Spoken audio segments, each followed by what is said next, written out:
اس نے کہا مجھے اس زمین کے خزانوں پر مقرر کر دیجئے، بے شک میں پوری طرح حفاظت کرنے والا، خوب جاننے والا ہوں۔ تو یوسف علیہ السلام نے خود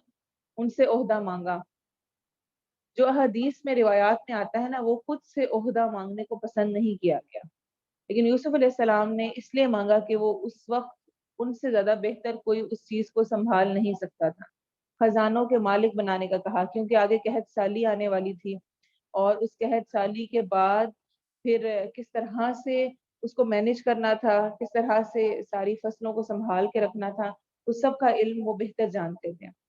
تو عہدہ مانگنا تو پسندیدہ نہیں ہے کبھی بھی کہ مجھے اس عہدے پہ فائز کریں، لیکن اگر کبھی آپ کو لگے کہ اس جگہ پر آپ زیادہ بہتر کام کر سکتے ہیں کسی اور کی جگہ، تو اپنے آپ کو ضرور اللہ کی راہ میں پیش کرنا چاہیے۔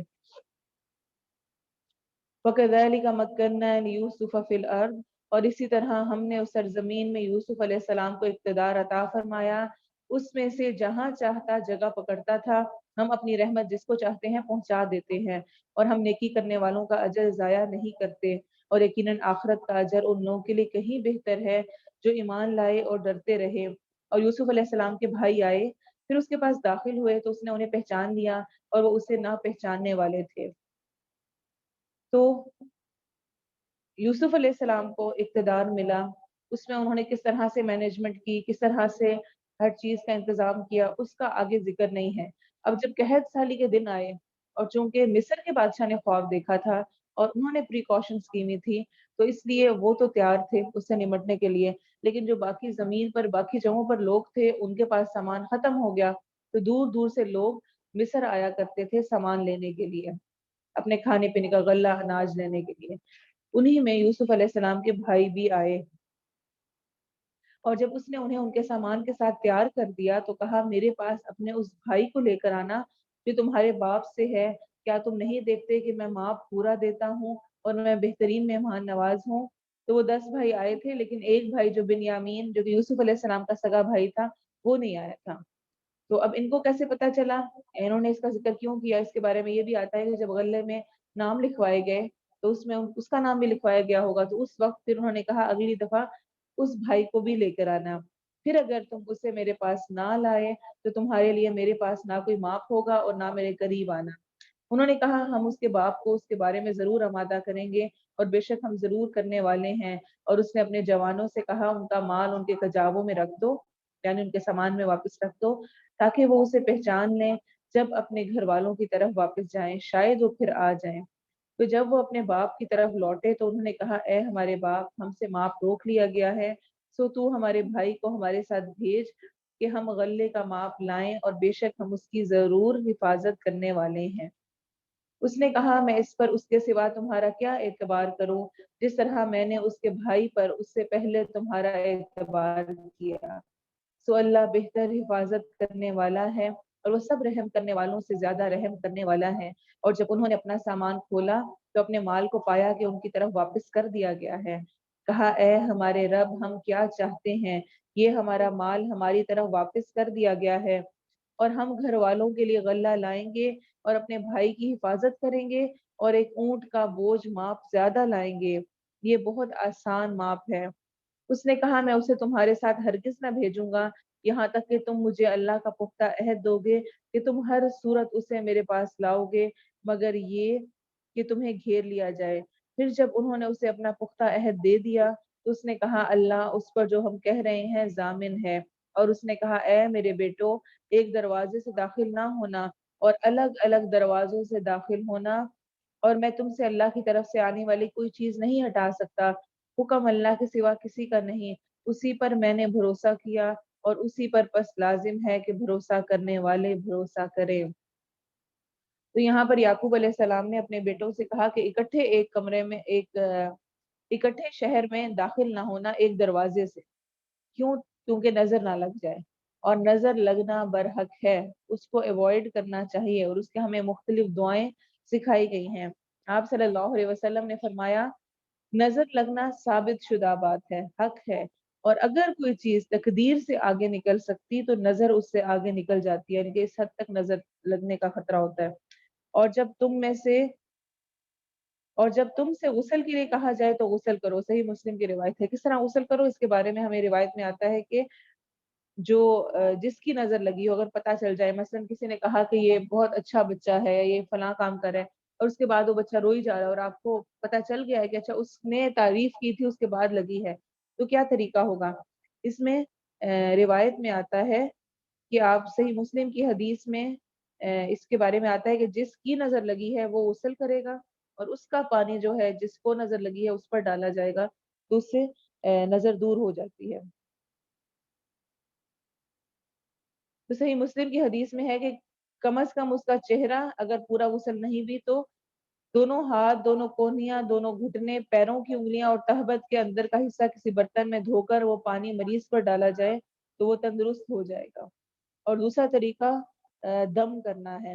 اور کون سا دم؟ جو کہ شرک سے پاک ہے، اس کی اجازت دی گئی ہے. آپ صلی اللہ علیہ وسلم نے فرمایا دم میں کوئی حرج نہیں جب تک کہ وہ شرک نہ ہو، لیکن بہترین دم جو سنت میں بتایا گیا وہ دم ہے. تو جھاڑ پھونک کرنے والوں کے پاس لے جانے کی بجائے خود دم کیا جائے وہ سب سے بہترین ہے. عبداللہ بن عباس بیان کرتے ہیں کہ رسول اللہ صلی اللہ علیہ وسلم حسن و حسین رضی اللہ عنہما کو پناہ دلواتے یعنی دم کرتے اور فرماتے تم دونوں کا باپ ابراہیم، اسماعیل اور اسحاق علیہ السلام کو ان کلمات کے ساتھ دم کرتے تھے: اعوذ بکلمات اللہ التامۃ من کل شیطان وہامہ ومن کل عین لامہ. صحیح بخاری کی روایت ہے. بچوں کو جب بھی لگے نظر یا کسی کو بھی لگ رہا ہے، خود بھی لگ رہی ہے، تو اس دعا کو پڑھے: میں پناہ طلب کرتی ہوں اللہ کے کامل کلمات کے ساتھ ہر شیطان اور زہریلے جانور سے اور ہر اس آگ سے جو نظر لگانے والی ہے. اور اسی طرح ابو سعید خدری رضی اللہ عنہ بیان کرتے ہیں کہ جبرائیل علیہ السلام نبی صلی اللہ علیہ وسلم کے پاس آئے، کہا اے محمد صلی اللہ علیہ وسلم آپ بیمار ہو گئے ہیں؟ تو آپ صلی اللہ علیہ وسلم نے فرمایا ہاں. تو انہوں نے کہا بسم اللہ ارقیک من کل شیء یؤذیک ومن شر کل نفس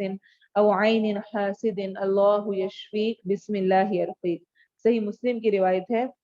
میں اللہ ہی کے نام کے ساتھ تجھے دم کرتا ہوں ہر اس چیز سے جو تجھے تکلیف دے رہی ہے اور ہر حسد کرنے والے نفس یا آنکھ کے شر سے. اللہ تجھے شفا دے، اللہ ہی کے نام سے میں تجھے دم کرتا ہوں. مسند احمد کی یہ روایت ہے.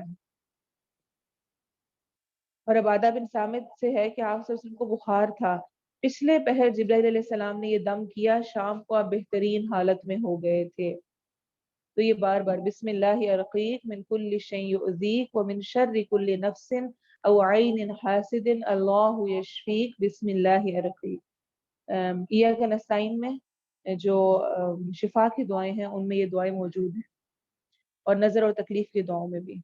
اور اس کے علاوہ سورہ فلق اور سورہ ناس کا پڑھ لینا یہ بھی بہترین دم ہے. آپ صلی اللہ علیہ وسلم نے فرمایا عقبہ بن عامر سے اے عقبہ اے عقبہ ان دونوں کے ساتھ پناہ پکڑ، یعنی سورہ فلق اور سورہ ناس کے ساتھ، کیونکہ کسی پناہ پکڑنے والے نے ان جیسی صورتوں کے ساتھ پناہ نہیں پکڑی. یعنی کہ سب سے بہترین یہ صورتیں ہیں جن سے پناہ پکڑی جائے. اور اسی طرح سورۃ الفاتحہ پڑھ کے دم کرنا کیونکہ وہ شفا کا باعث ہے. تو یہ تمام چیزیں نظر کے لیے بہترین ہے. پھر اگر کوئی چیز اچھی لگے کسی کی بھی تو ہمیں یہ سکھایا گیا ہے کہ ہم آگے سے اس کو برکت کی دعا دیں: اللہم بارک فیہ، اللہ تمہیں اس میں برکت دے. اس سے کیا ہے کہ نظر نہیں لگتی ہے. لیکن ہم کہیں ہائے اتنا اچھا ہے، جو ہم ہائے کرتے ہیں نا شروع میں، ہم لوگ ایسے اسٹائل ہی ہے کہ ہم جب بات شروع کرتے ہیں ہائے اتنی اچھی لگ رہی، ہائے اتنا اچھا ہی ہے، وہ ہائے ایک قسم کی وہ نظر لگانے کا باعث بنتی ہے. تو جو ہمیں سنت میں قرآن میں طریقے سکھائے گئے ہیں، جس طرح انشاءاللہ ہم پڑھیں گے بھی ابھی سورہ کہف میں باغ والوں کا قصہ، اس میں بھی اللہ تعالیٰ نے کیا فرمایا کہ اگر وہ داخل ہوتا اور اس میں کہہ دیتا بارک اللہ یا ماشاء اللہ کچھ اس طرح، تو اس کو اس چیز کو نظر نہ لگتی نا، ماشاء اللہ لا قوت الا باللہ ایسا اس نے کہا ہوتا تو. اور جب وہ داخل ہوئی جہاں سے ان کے باپ نے انہیں حکم دیا تھا، یعنی الگ الگ دروازوں سے، ان سے اللہ کی طرف سے آنے والی کسی چیز کو ہٹا نہ سکتا تھا مگر یعقوب علیہ السلام کے دل میں خواہش تھی جو اس نے پوری کر لی. اور بلا شبہ وہ یقیناً بڑے علم والا تھا، اس وجہ سے کہ ہم نے اسے سکھایا تھا، اور لیکن اکثر لوگ نہیں جانتے. تو ہمارا کام کوشش کرنا ہے. اللہ تعالیٰ کیا فرما رہے ہیں کہ اللہ کی طرف سے آنے والی چیز کو ہٹا نہیں سکتے، وہ اللہ ہی ہٹانے والا ہے، انسان نہیں ہٹا سکتا اس کو. ہمارا کام دعا کرنا ہے. جو دوا ہے اس کو کرنا ہے، دعا کرنا ہے، اس کا جو اثر ہے وہ اللہ کے ہاتھ میں، اور اللہ ہی اس کو ڈالنے والا ہے۔ اور جب یوسف علیہ السلام کے پاس داخل ہوئے تو اس نے اپنے بھائی کو اپنے پاس جگہ دی، کہا بلا شبہ میں ہی تیرا بھائی ہوں، سو تو اس پر غم نہ کر جو وہ کرتے رہے ہیں۔ پھر جب اس نے انہیں ان کے سامان کے ساتھ تیار کر دیا تو پینے کا برتن اپنے بھائی کے کجاوے میں رکھ دیا۔ پھر ایک اعلان کرنے والے نے اعلان کیا، اے قافلے والو، بلا شبہ تم یقیناً چور ہو۔ انہوں نے کہا جبکہ وہ ان کی طرف متوجہ ہوئے، تم کیا چیز گم پاتے ہو؟ اب آپ دیکھیں عرصے بعد دونوں بھائی ملے ہیں، گفتگو ہوئی ہوگی، یوسف علیہ السلام نے کہیں پر نہیں ملتا ہے، کوئی ہمیں آیت یہ بیان نہیں کر رہی کہ انہوں نے بیٹھ کر خوب شکوے شکایتیں کی ہوں۔ کیا کہا؟ فَلَا تَبْتَئِسْ بِمَا كَانُوا يَعْمَلُونَ، سو تم اس پر غم نہ کرو جو وہ کرتے رہے ہیں، جو کچھ وہ کر کے ہے بس ٹھیک ہے چھوڑ دو، ماضی کو بھول جائیں اور حال میں جئیں۔ ہمارا مسئلہ یہ ہے کہ ہم حال میں جینے کی بجائے ماضی میں ہی اپنی زندگی گزار دیتے ہیں۔ فلاں وقت میں یہ ہو گیا، اس نے یہ کیا تھا، پھر یہ ہو گیا، تب میرا دل بہت دکھا تھا،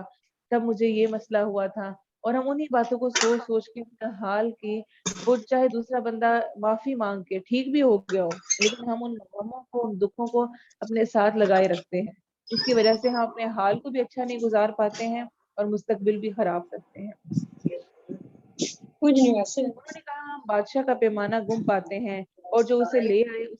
اونٹ کا بوجھ غلہ ہوگا اور میں اس کا ضامن ہوں۔ انہوں نے کہا اللہ کی قسم بلا شبہ یقیناً تم جان چکے ہو کہ ہم اس لیے نہیں آئے کہ اس ملک میں فساد کریں اور نہ ہم کبھی چور تھے۔ انہوں نے کہا پھر اس کی کیا جزا ہے اگر تم جھوٹے ہوئے؟ انہوں نے کہا اس کی جزا وہ شخص ہے جس کے کجاوے میں وہ پایا جائے، یعنی جس کے سامان میں، سو وہ شخص ہی اس کی جزا ہے، اسی طرح ہم ظالموں کو جزا دیتے ہیں۔ تو اس نے اس کے بھائی کے تھیلے سے پہلے ان کے تھیلوں سے ابتدا کی، پھر اسے اس کے بھائی کے تھیلے سے نکال لیا۔ اس طرح ہم نے یوسف علیہ السلام کے لیے تدبیر کی، ممکن نہ تھا کہ بادشاہ کے قانون میں وہ اپنے بھائی کو رکھ لیتا، مگر یہ کہ اللہ چاہے، ہم جسے چاہتے ہیں درجوں میں بلند کر دیتے ہیں، اور ہر علم والے سے اوپر ایک سب کچھ جاننے والا ہے۔ وَفَوْقَ كُلِّ ذِي عِلْمٍ عَلِيمٌ، اور ہر علم والے کے اوپر علم والا ہے۔ انہوں نے کہا اگر اس نے چوری کی ہے تو بے شک اس سے پہلے اس کے ایک بھائی نے بھی چوری کی تھی۔ اب عام لوگوں کا جو رویہ ہے اس کو بیان کیا جا رہا ہے کہ بھائیوں نے کہا کہ اچھا، بن یامین نے کو جب دیکھا کہ اچھا اس نے چوری کی ہے تو کہا کہ اس کے بھائی نے بھی چوری کی تھی، یوسف علیہ السلام کو سوچتے ہوئے۔ تو یوسف علیہ السلام نے اسے اپنے دل میں پوشیدہ رکھا، سامنے ظاہر نہیں کیا، چیخ نہیں پڑے، پکڑ نہیں لیا، کوئی ناراضگی کا اظہار نہیں کیا۔ صبر ہے خود کو روک لینا، ناگوار حالات، ناگوار الفاظ کے وقت خود پر کنٹرول کر لینا صبر کہلاتا ہے۔ تو وہ اتنی بھلائی کر رہے ہیں اور کیا کچھ نقصان وہ کر چکے تھے، اور اس کے بعد بھی وہ یوسف علیہ السلام کے سامنے کھڑے ہو کے الزام لگا رہے ہیں اس کا بھائی بھی ایسا ہی تھا۔ اچھا ہم بھی جہالت کے مارے ہوئے یہی کام کرتے ہیں کہ اصل میں ہو نہ ہو، کوئی کچھ کرے تو کہے ہاں اس کی ماں بھی ایسی تھی، اس کی بہن بھی یہی کرتی ہوتی تھی، اس کا خاندان ہی ایسا ہے، یہ لوگ تو ہیں ہی ایسے، اور ہم اس طرح کے جملے بولتے ہیں۔ ہر کوئی اپنے عمل کا ذمہ دار ہے، کوئی کسی کے عمل کا ذمہ دار نہیں ہے، اور یہ بہت غلط ہے کہ اگر ہم ایسی باتیں کہیں کہ ہاں اس کی بہن بھی ایسی تھی، اس کی ماں بھی ایسے ہی کرتی ہوتی تھی، ایسے جملے نہیں ادا کرنے چاہیے، ان کا خاندان ہی ایسا ہے، یہ لوگ کرتے ہی ایسے ہیں، اس طرح کا نہیں، جو جس کا رویہ یا جو معاملہ ہے اس کو اس کے ساتھ ہی منسلک رکھنا چاہیے۔ تو یوسف علیہ السلام نے اسے اپنے دل میں پوشیدہ رکھا اور اسے ان کے لیے ظاہر نہیں کیا۔ کہا تم مرتبے میں زیادہ برے ہو اور اللہ زیادہ جاننے والا ہے جو تم بیان کرتے ہو، یہ انہوں نے اپنے دل میں ہی کہا۔ انہوں نے کہا اے عزیز، عزیز اس وقت کے یعنی جو مین سردار یا جو ڈیل کرنے والا تھا اس کا نام تھا، بے شک اس کا ایک بڑا بوڑھا باپ ہے، یہ یوسف علیہ السلام کا ہی نام یعنی اس وقت لیا جا رہا ہے، بے شک اس کا ایک بڑا بوڑھا باپ ہے، سو تو ہم میں سے کسی کو اس کی جگہ رکھ لے، بے شک ہم تجھے احسان کرنے والوں سے دیکھتے ہیں۔ اس سے پتہ چلتا ہے کہ ان کو پہلے والا یوسف علیہ السلام کے ساتھ کیے ہوئے پر ندامت، افسوس تھا کہ ہم نے کیا، وہ چلا گیا، اور اب انہیں خیال تھا کہ اگر اب یہ چھوٹا بھی رہ گیا تو ہم اپنے باپ کو کیا جواب دیں گے۔ اس نے کہا اللہ کی پناہ کہ ہم اس کے سوا کسی کو پکڑیں جس کے پاس ہم نے اپنا سامان پایا ہے، یقیناً ہم تو اس وقت ظالم ہوں گے۔ پھر جب وہ اس سے بالکل نا امید ہو گئے تو مشورہ کرتے ہوئے الگ جا بیٹھے، ان کے بڑے نے کہا کیا تم نے نہیں جانا کہ تمہارا باپ تم سے اللہ کا عہد لے چکا ہے اور اس سے پہلے تم نے یوسف علیہ السلام کے بارے میں جو کوتاہی کی، اب میں اس زمین سے ہرگز نہ ہلوں گا یہاں تک کہ میرا باپ مجھے اجازت دے یا اللہ میرے لیے فیصلہ کر دے، اور وہ سب فیصلہ کرنے والوں سے بہتر ہے۔ بے شک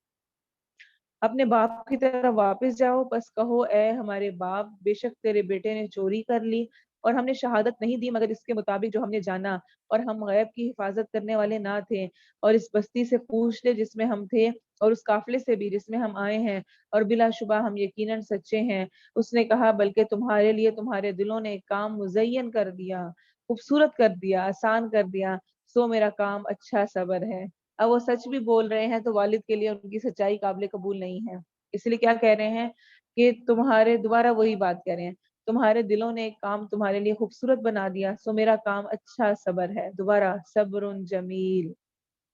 امید ہے کہ اللہ ان سب کو میرے پاس لے آئے گا، یقیناً وہی سب کچھ سننے والا، سب کچھ جاننے والا، کمال حکمت والا ہے۔ اور وہ ان سے واپس پھرا اور اس نے کہا ہائے میرا غم یوسف پر، اور اس کی آنکھیں غم سے سفید ہو گئیں، بس وہ غم سے بھرا ہوا تھا۔ پریشانی اور غم کے وقت رونا اس سے منع نہیں کیا گیا، یہ انسانی فطرت ہے، رونا آتا ہے اور رونے کی اجازت دی گئی ہے، یہ نہیں کہا گیا کہ گھٹ کر بیٹھ جائے اور آپ رو نہیں سکتے، لیکن چیخنا، چلانا، واویلا کرنا، شکوے شکایتیں کرنا، اللہ تعالیٰ سے یہ کہنا کہ ایک میں ہی ملی تھی، میرے ساتھ یہ ہونا تھا، اور سارے غم میرے لیے ہی ہیں، ساری مشکلیں میرے اوپر ہی آنی ہوتی ہیں، اور اس طرح کی باتیں کرنا یہ سخت ناپسندیدہ ہے۔ لیکن آنکھ سے آنسو کا گرنا اس میں کوئی حرج نہیں ہے۔ جس وقت نبی صلی اللہ علیہ وسلم کے بیٹے ابراہیم وفات پائے تھے تو آپ صلی اللہ علیہ وسلم کی آنکھوں سے آنسو جاری تھے، اور آپ نے فرمایا بے شک آنکھ آنسو بہاتی ہے اور دل غمگین ہے، اور ہم اس کے سوا کچھ نہیں کہتے جو ہمارے رب کو پسند ہو، اور بے شک ہم تیری جدائی سے اے ابراہیم یقیناً غم زدہ ہیں۔ تو آنکھیں بھی غمگین، آنکھوں سے بھی پانی نکل رہا ہے، آنسو ہیں، دل بھی غمگین ہے، لیکن زبان سے صرف وہ نکلے گا جو اللہ کو پسند ہے، اسی میں اللہ کی رضا ہے۔ انہوں نے کہا اللہ کی قسم تو ہمیشہ یوسف کو یاد کرتا رہے گا۔ اب دیکھیں جس مقصد کے لیے یوسف علیہ السلام کو کنویں میں پھینکا تھا وہ بھی پورا نہیں کر سکے، اتنے سالوں بعد بھی کہہ رہے ہیں کہ تم یوسف کو یاد کرتے رہتے ہو، یعنی وہ سامنے نہیں رہا پھر بھی یوسف علیہ السلام کی یاد ہی ان کے ذہن میں ہے اور وہی غالب تھی۔ تو کیا کہہ رہے ہیں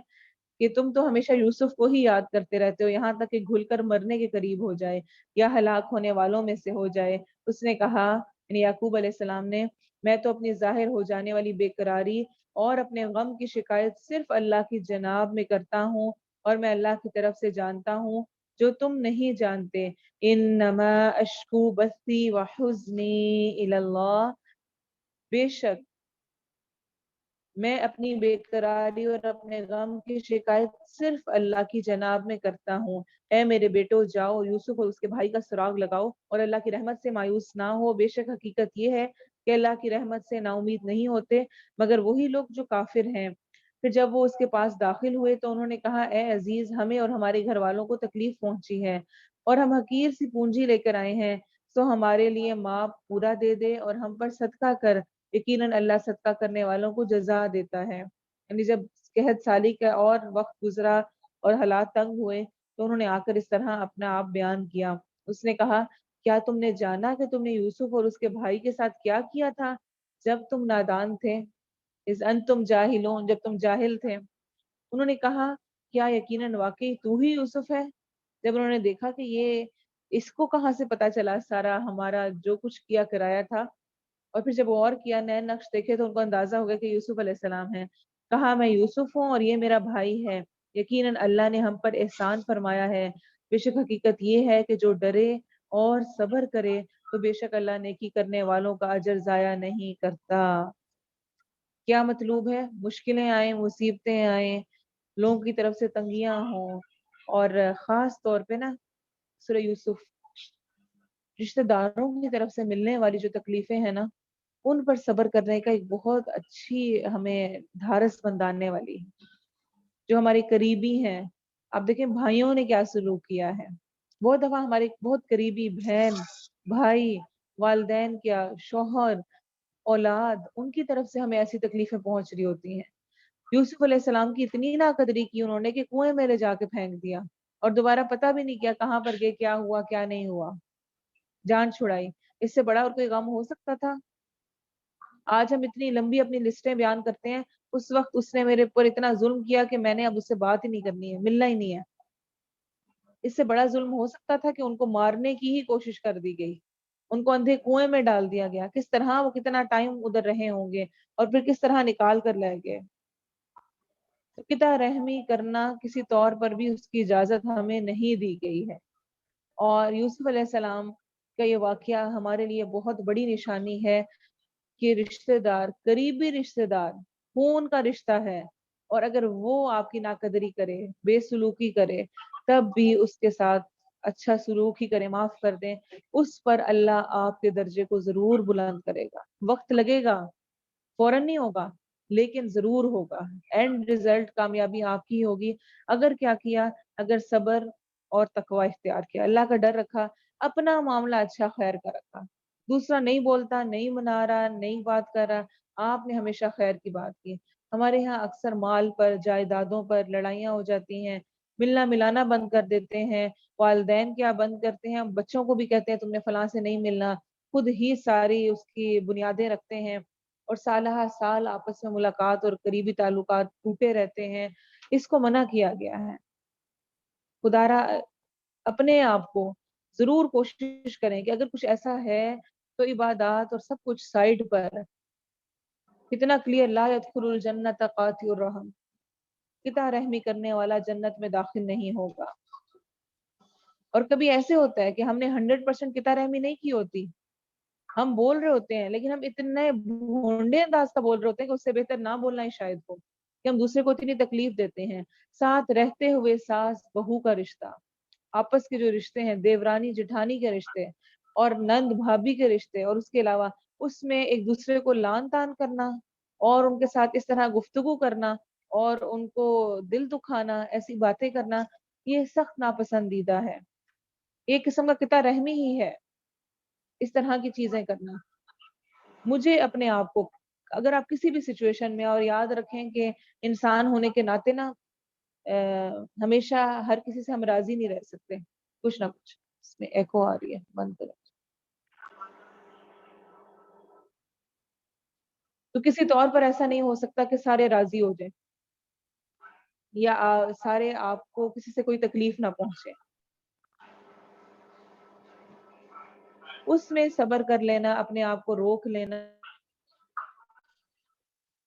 انسان کے درجات کو بلند کرنے کا باعث ہے۔ یاد رکھیں، اگر یوسف علیہ السلام وہیں پر اپنے بھائیوں کے ساتھ رہ رہے ہوتے، انہیں مصر کی بادشاہی ملتی؟ نہیں ملنی تھی۔ تو کبھی کبھار کچھ غم، کچھ پریشانیاں، کچھ سچویشنز ایسی آ رہی ہوتی ہیں کہ اگر ہم ان پر صبر سے وقت گزار لیں تو اللہ اس کا اتنا بہترین پھل دیتا ہے کہ اس تک ہم شاید اس کو کراس کے بغیر نہیں پہنچ سکتے تھے۔ تو دوسروں کے ظلم بھول جائیں۔ ساری دنیا مل کر بھی، ہم نے حدیث قدسی پڑھی تھی نا، تمہیں کوئی نقصان پہنچانا چاہے نہیں پہنچا سکتے جب تک اللہ کی ہی مشیت نہ ہو، اور ساری دنیا مل کر بھی اگر چاہے کہ وہ تمہیں فائدہ پہنچا دے اور اللہ کی طرف سے نہ ہو، کوئی تمہیں فائدہ نہیں پہنچا سکتا۔ تو اس لیے رشتہ داریوں کے معاملے میں خاص طور پر بہت زیادہ خیال کرنے کی ضرورت ہے۔ قطع رحمی نہیں کرنی، میری طرف سے نہ ہو، دوسرا نہیں بول رہا،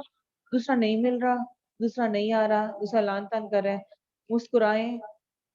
اور السلام علیکم کہہ دیں،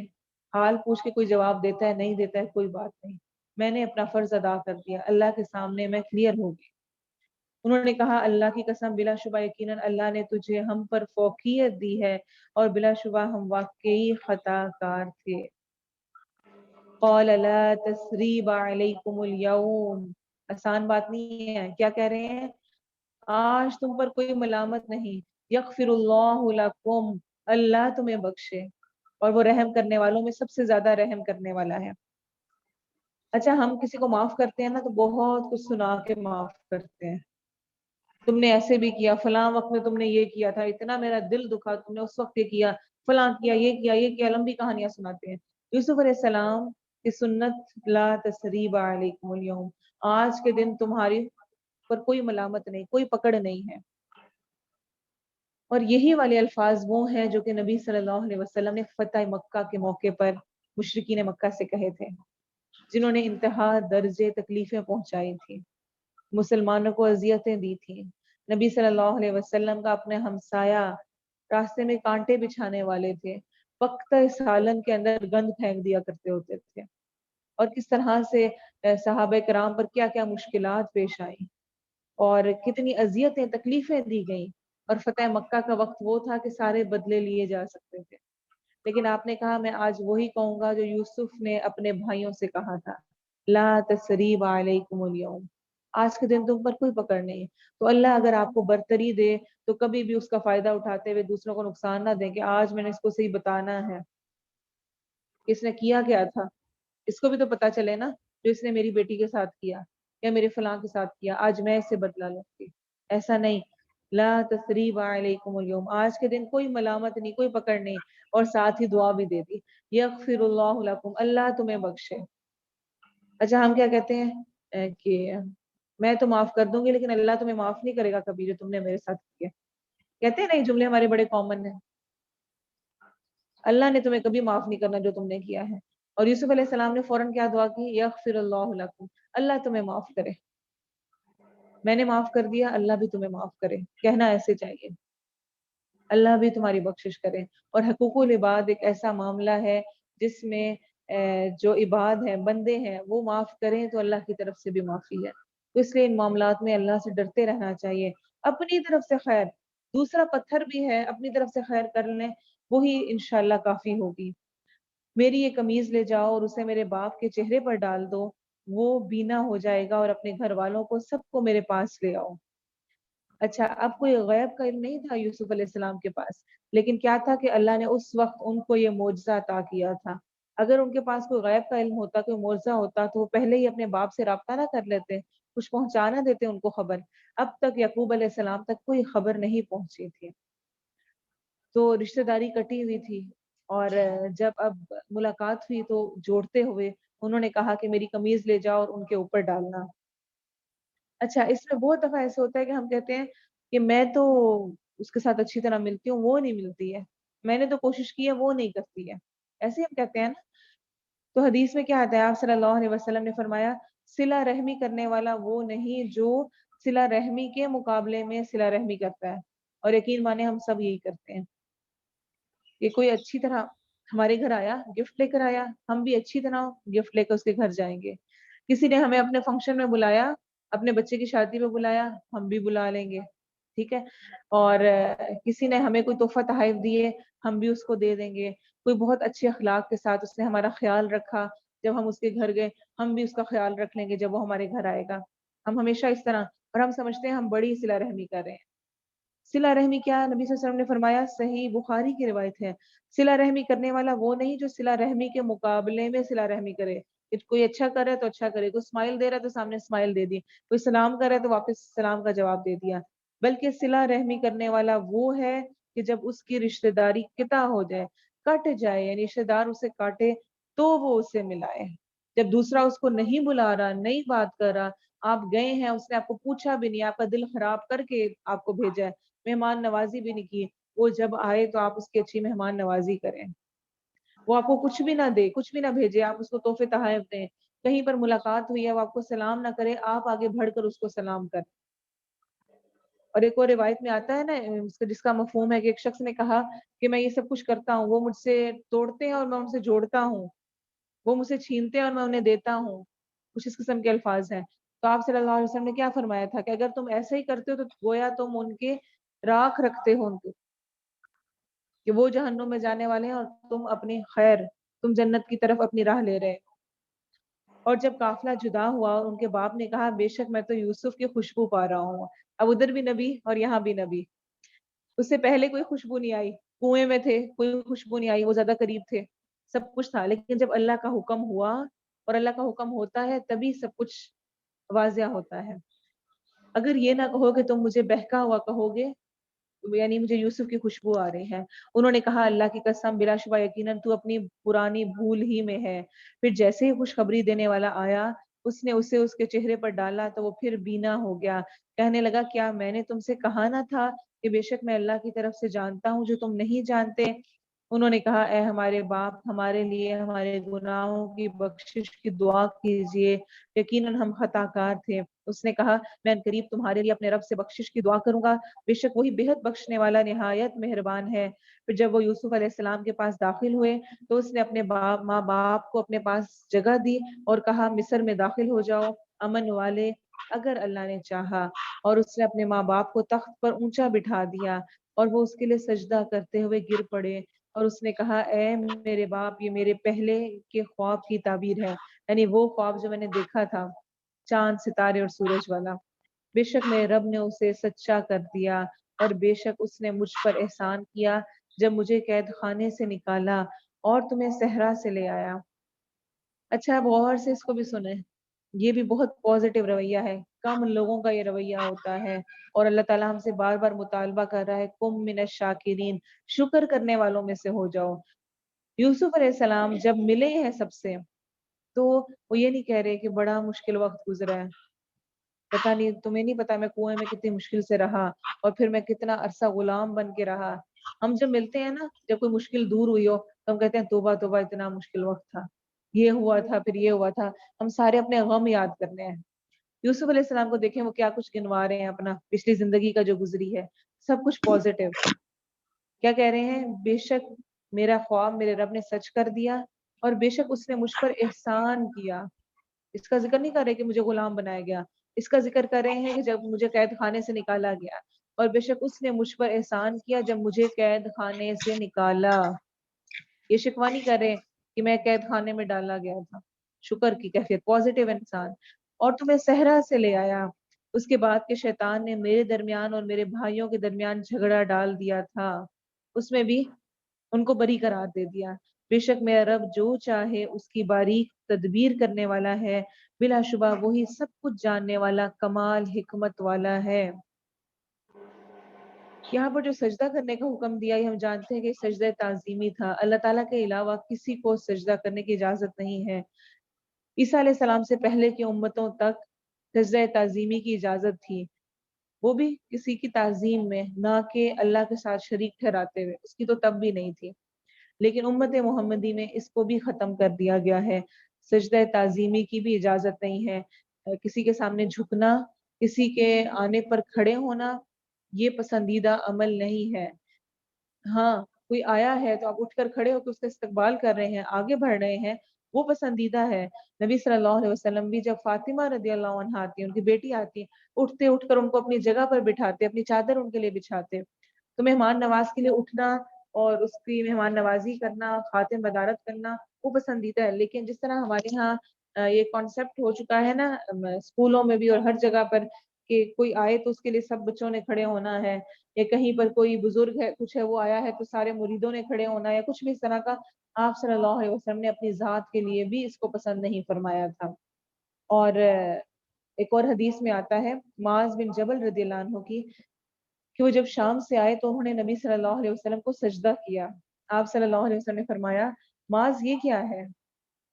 کہا میں شام گیا تو میں نے دیکھا کہ وہ اپنے پادریوں اور سرداروں کو سجدہ کرتے ہیں، ان کے سامنے جھکتے ہیں، تو میں نے اپنے دل میں چاہا کہ ہم آپ کے ساتھ ایسا ہی کریں گے، کہ ہم بھی آپ کی ایسے عزت کریں گے۔ تو رسول اللہ صلی اللہ علیہ وسلم نے فرمایا تم ایسا مت کرو، کیونکہ اگر میں کسی کو حکم دینے والا ہوتا کہ وہ اللہ کے سوا کسی کو سجدہ کرے تو میں عورت کو حکم دیتا کہ اپنے خاوند کو سجدہ کرے۔ جان لیں اس سے شوہر کے حقوق۔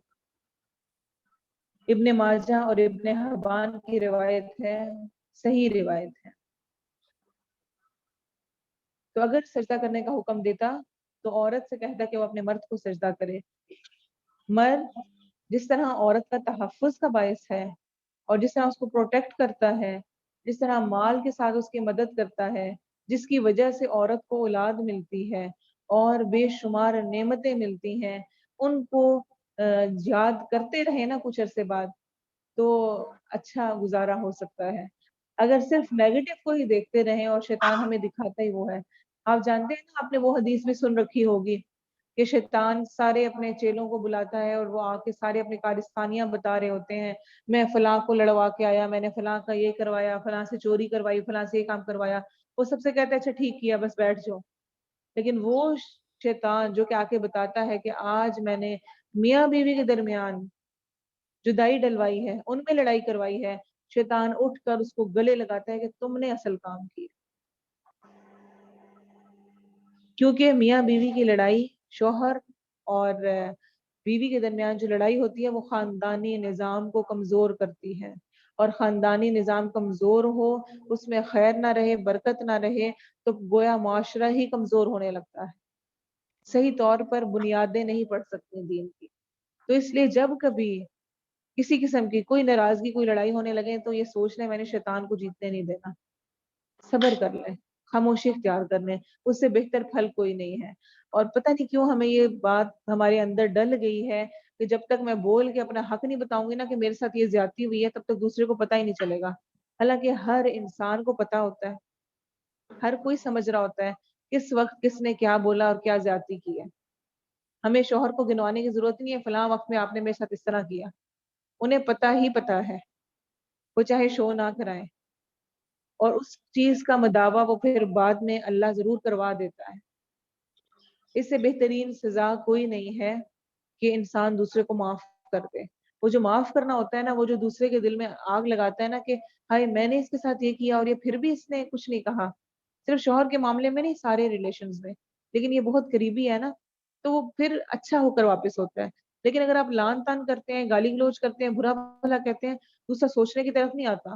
وہ اپنا ڈیفینس کرنا چاہتا ہے، وہ اپنے آپ کو کلیئر کرنا چاہتا ہے، اس کے لیے وہ آپ پر دو اور الزام لگاتا ہے، پھر آپ اور بھڑکتے ہیں، پھر آپ اس کے اوپر اور دو الزام لگاتے ہیں، پھر پچھلی اور بات یاد آ جاتی ہے، پھر اور لڑائی بڑھتی ہے،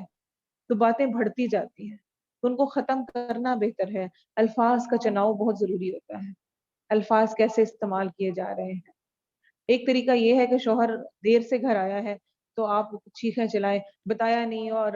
کچھ پتہ نہیں ہوتا کہاں پر ہوتے ہیں، اتنی دیر سے میں انتظار کر رہی ہوں اور یہ اور وہ۔ اور ایک رویہ یہ ہے کہ شوہر آئیں تو آپ پیار سے ان کو یہ کہہ دیں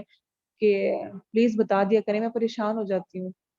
آپ جب نہیں ہوتے ہیں تو اگر تھوڑا سا مجھے فون کر دیا کریں، بہت پریشانی ہو گئی تھی۔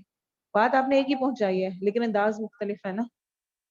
ایک آپ لڑ لڑ لیں، بول لیں، غصہ کر لیں، اور اس طرح کی بہت ساری چیزیں، اور ہمیں لگ رہا ہوتا ہے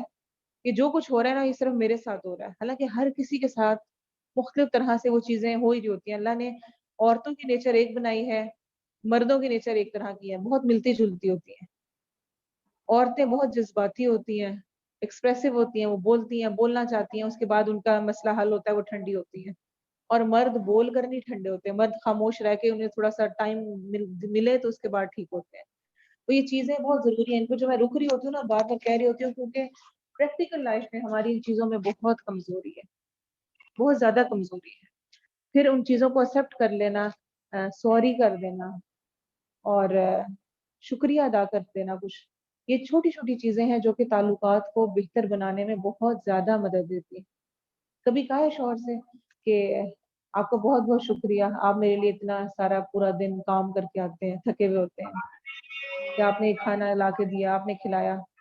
جزاک اللہ، اللہ آپ سے خوش ہو، اللہ آپ سے راضی ہو، کبھی کوئی ایسا جملہ بولا؟ فور گرانٹیڈ ہے، کام ہی ان کا یہ ہے، اور کیا ہے، کما کے لانا، کھلانا ہمیں،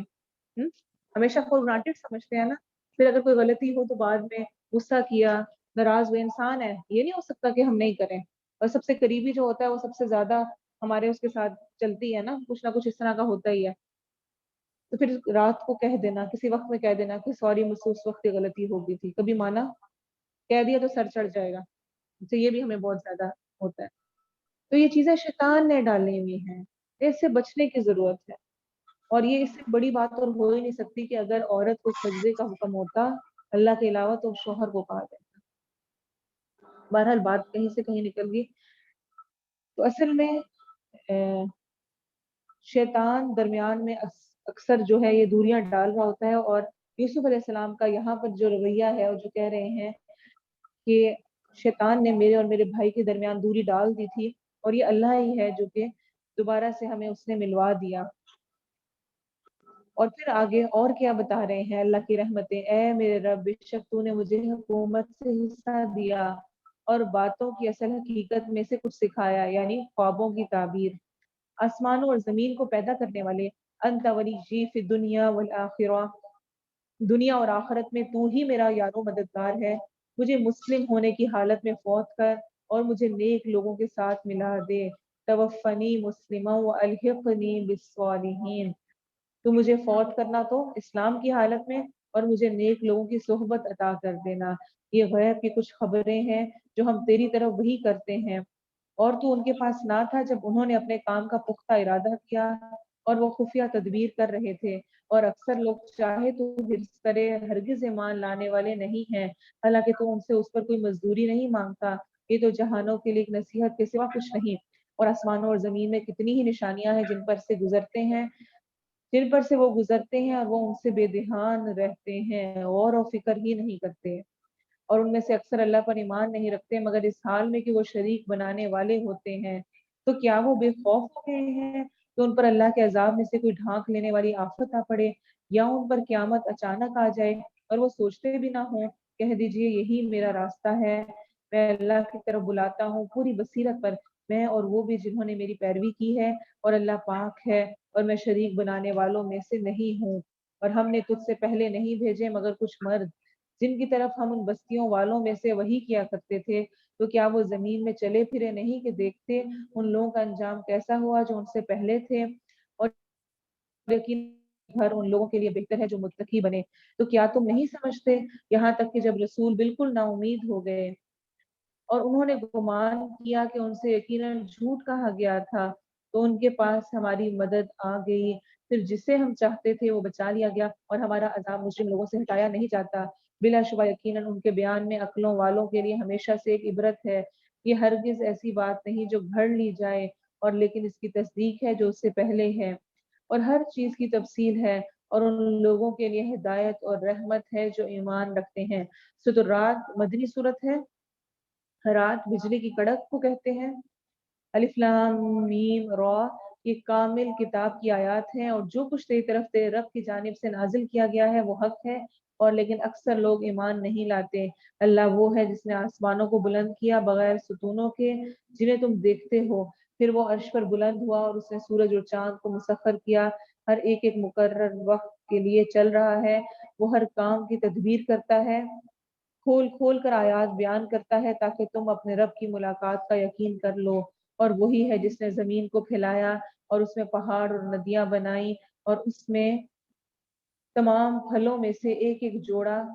دو دو قسم کا بنایا، اور رات کو دن پر اڑا دیتا ہے. بلا شبہ اس میں ان لوگوں کے لیے یقیناً بہت سی نشانیاں ہیں جو غور و فکر کرتے ہیں. اور زمین میں ایک دوسرے سے ملے ہوئے مختلف ٹکڑے ہیں، اور انگوروں کے باغ اور کھیتی اور کھجور کے درخت کئی تنوں والے اور ایک تنے والے جنہیں ایک ہی پانی سے سیراب کیا جاتا ہے، اور ہم ان میں سے بعض کو پھل میں بعض پر فوقیت دیتے ہیں. بلا شبہ اس میں ان لوگوں کے لیے یقیناً بہت سی نشانیاں ہیں جو سمجھتے ہیں. اور اگر تو تعجب کرے تو ان کا یہ کہنا بہت عجیب ہے کہ کیا جب ہم مٹی ہو جائیں گے تو کیا واقعی ہم یقیناً ایک نئی پیدائش میں ہوں گے؟ یہی لوگ ہیں جنہوں نے اپنے رب کا انکار کیا، اور یہی ہیں جن کی گردنوں میں طوق ہوں گے، اور یہی آگ والے ہیں، وہ اس میں ہمیشہ رہنے والے ہیں. اور وہ تجھ سے بھلائی سے پہلے برائی کو جلدی طلب کرتے ہیں، حالانکہ ان سے پہلے کئی عبرتناک سزائیں گزر چکی ہیں، اور بے شک تیرا رب یقیناً لوگوں کے لیے ان کے ظلم کے باوجود بڑی بخشش والا ہے، اور بلا شبہ تیرا رب یقیناً بہت سخت سزا والا ہے. اور وہ لوگ جنہوں نے کفر کیا کہتے ہیں اس پر اس کے رب کی طرف سے کوئی نشانی کیوں نہ اتاری گئی؟ تو صرف ایک ڈرانے والا ہے اور ہر قوم کے لیے ایک راستہ بتانے والا ہے. اللہ جانتا ہے جو ہر مادہ اٹھائے ہوئے ہے، اور جو کچھ رحم کم کرتے ہیں اور جو زیادہ کرتے ہیں، اور ہر چیز اس کے ہاں ایک اندازے سے ہے. وہ غیب اور حاضر کو جاننے والا بہت بڑا نہایت بلند ہے. برابر ہے تم میں سے جو بات چھپا کر کرے اور جو اسے بلند آواز سے کرے، اور وہ جو رات کو بالکل چھپا ہوا ہے اور جو دن کو ظاہر پھرنے والا ہے. اس کے لیے اس کے آگے اور اس کے پیچھے یہ بعد دیگرے آنے والے کئی پہرے دار ہیں جو اللہ کے حکم سے اس کی حفاظت کرتے ہیں. آپ صلی اللہ علیہ وسلم نے فرمایا، تم میں سے جو بھی شخص ہے اس کے ساتھ اس کا ایک کریم جنوں سے مقرر کیا گیا ہے اور ایک کریم فرشتوں سے. لوگوں نے پوچھا، یا رسول اللہ صلی اللہ علیہ وسلم، آپ کے ساتھ بھی ایک جن مقرر ہے؟ آپ صلی اللہ علیہ وسلم نے فرمایا، ہاں میرے ساتھ بھی، مگر اللہ نے اس کے مقابلے میں میری مدد فرمائی ہے تو وہ تابع ہو گیا ہے، سو وہ مجھے خیر کے سوا کوئی حکم نہیں دیتا۔ تو کرین یعنی کہ ایک نیک فرشتوں میں سے اور ایک جن بھی ہر انسان کے ساتھ لگا ہوا ہے۔ بے شک اللہ نہیں بدلتا جو کسی قوم میں ہے یہاں تک کہ وہ اسے بدلیں جو ان کے دلوں میں ہے، اور اللہ جب کسی قوم کے ساتھ برائی کا ارادہ کر لے تو اسے ہٹانے کی کوئی صورت نہیں، اور اس کے علاوہ ان کا کوئی مددگار نہیں ہے۔ زینب بنت جہش بیان کرتی ہیں کہ میں نے پوچھا اے اللہ کے رسول صلی اللہ علیہ وسلم، کیا نیک لوگوں کے ہم میں موجود ہونے کے باوجود ہم ہلاک ہو جائیں گے؟ تو آپ نے فرمایا ہاں، جب گناہ زیادہ ہو جائیں گے تو نیک لوگوں کی موجودگی میں بھی ہلاک کیے جاؤ گے۔ وہی ہے جو تمہیں بجلی دکھاتا ہے ڈرانے اور امید دلانے کے لیے، اور بھاری بادل پیدا کرتا ہے، اور بادل کی گرج اس کی حمد کے ساتھ تسبیح کرتی ہے، اور فرشتے بھی اس کے خوف سے، اور وہ کڑکنے والی بجلیاں بھیجتا ہے، پھر انہیں ڈال دیتا ہے جس پر چاہتا ہے، جبکہ وہ اللہ کے بارے میں جھگڑ رہے ہوتے ہیں، اور وہ بہت سخت قوت والا ہے۔ برحق پکارنا صرف اسی کے لیے ہے، اور جن کو وہ اس کے سوا پکارتے ہیں وہ ان کی دعا کچھ بھی قبول نہیں کرتے مگر اس شخص کی طرح جو اپنی دونوں ہتھیلیاں پانی کی طرف پھیلانے والا ہے تاکہ وہ اس کے منہ تک پہنچ جائے، حالانکہ وہ اس تک ہرگز پہنچنے والا نہیں، اور نہیں ہے کافروں کا پکارنا مگر سراسر بے سود۔ تو جس طرح کوئی دونوں ہاتھ پھیلا کے پانی پانی کرتا رہے، اس تک پانی نہیں پہنچ سکتا، کچھ بھی نہیں آ سکتا۔ کیا کہا جا رہا ہے؟ ایسے ہی کافروں کا جو اپنے بتوں اور ان کو پکار رہے ہیں، وہ پکارنا ایسے ہی بے سود ہے، کوئی فائدہ نہیں ہے، یہ دینے والی ذات صرف اللہ کی ذات ہے، اور آسمان اور زمین میں جو بھی ہے اللہ ہی کو سجدہ کر رہا ہے، خوشی اور ناخوشی سے، اور ان کے سائے بھی پہلے اور پچھلے پہر۔ کہہ دیجئے آسمانوں اور زمین کا رب کون ہے؟ کہہ دیجئے اللہ۔ کہہ دیجئے پھر کیا تم نے اس کے سوا کچھ کارساز بنا رکھے ہیں جو اپنی جانوں کے لیے نہ کسی نفع کے مالک ہیں اور نہ نقصان کے؟ کہہ دیجئے کیا اندھا اور دیکھنے والا برابر ہوتے ہیں، یا کیا اندھیرے اور روشنی برابر ہوتے ہیں؟ یا انہوں نے اللہ کے لیے کچھ شریک بنا لیے ہیں جنہوں نے اس کے پیدا کرنے کی طرح پیدا کیا ہے، تو پیدائش ان پر گڈ مٹ گئی ہے۔ کہہ دیجئے اللہ ہر چیز کو پیدا کرنے والا ہے، اور وہی ایک ہے، نہایت زبردست ہے۔ اس نے آسمان سے کچھ پانی اتارا تو کئی نالے اپنی اپنی وسعت کے مطابق بہہ نکلے، پھر اس ریلے نے ابھرا ہوا جھاگ اٹھا لیا، اور جن چیزوں کو کوئی زیور یا سامان بنانے کی غرض سے آگ پر تپاتے ہیں ان سے بھی اسی طرح کا جھاگ ابھرتا ہے۔ اسی طرح اللہ حق اور باطل کی مثال بیان کرتا ہے، پھر جو جھاگ ہے سو بیکار چلا جاتا ہے، اور رہی وہ چیز جو لوگوں کو نفع دیتی ہے سو زمین میں رہ جاتی ہے۔ اسی طرح اللہ مثالیں بیان کرتا ہے۔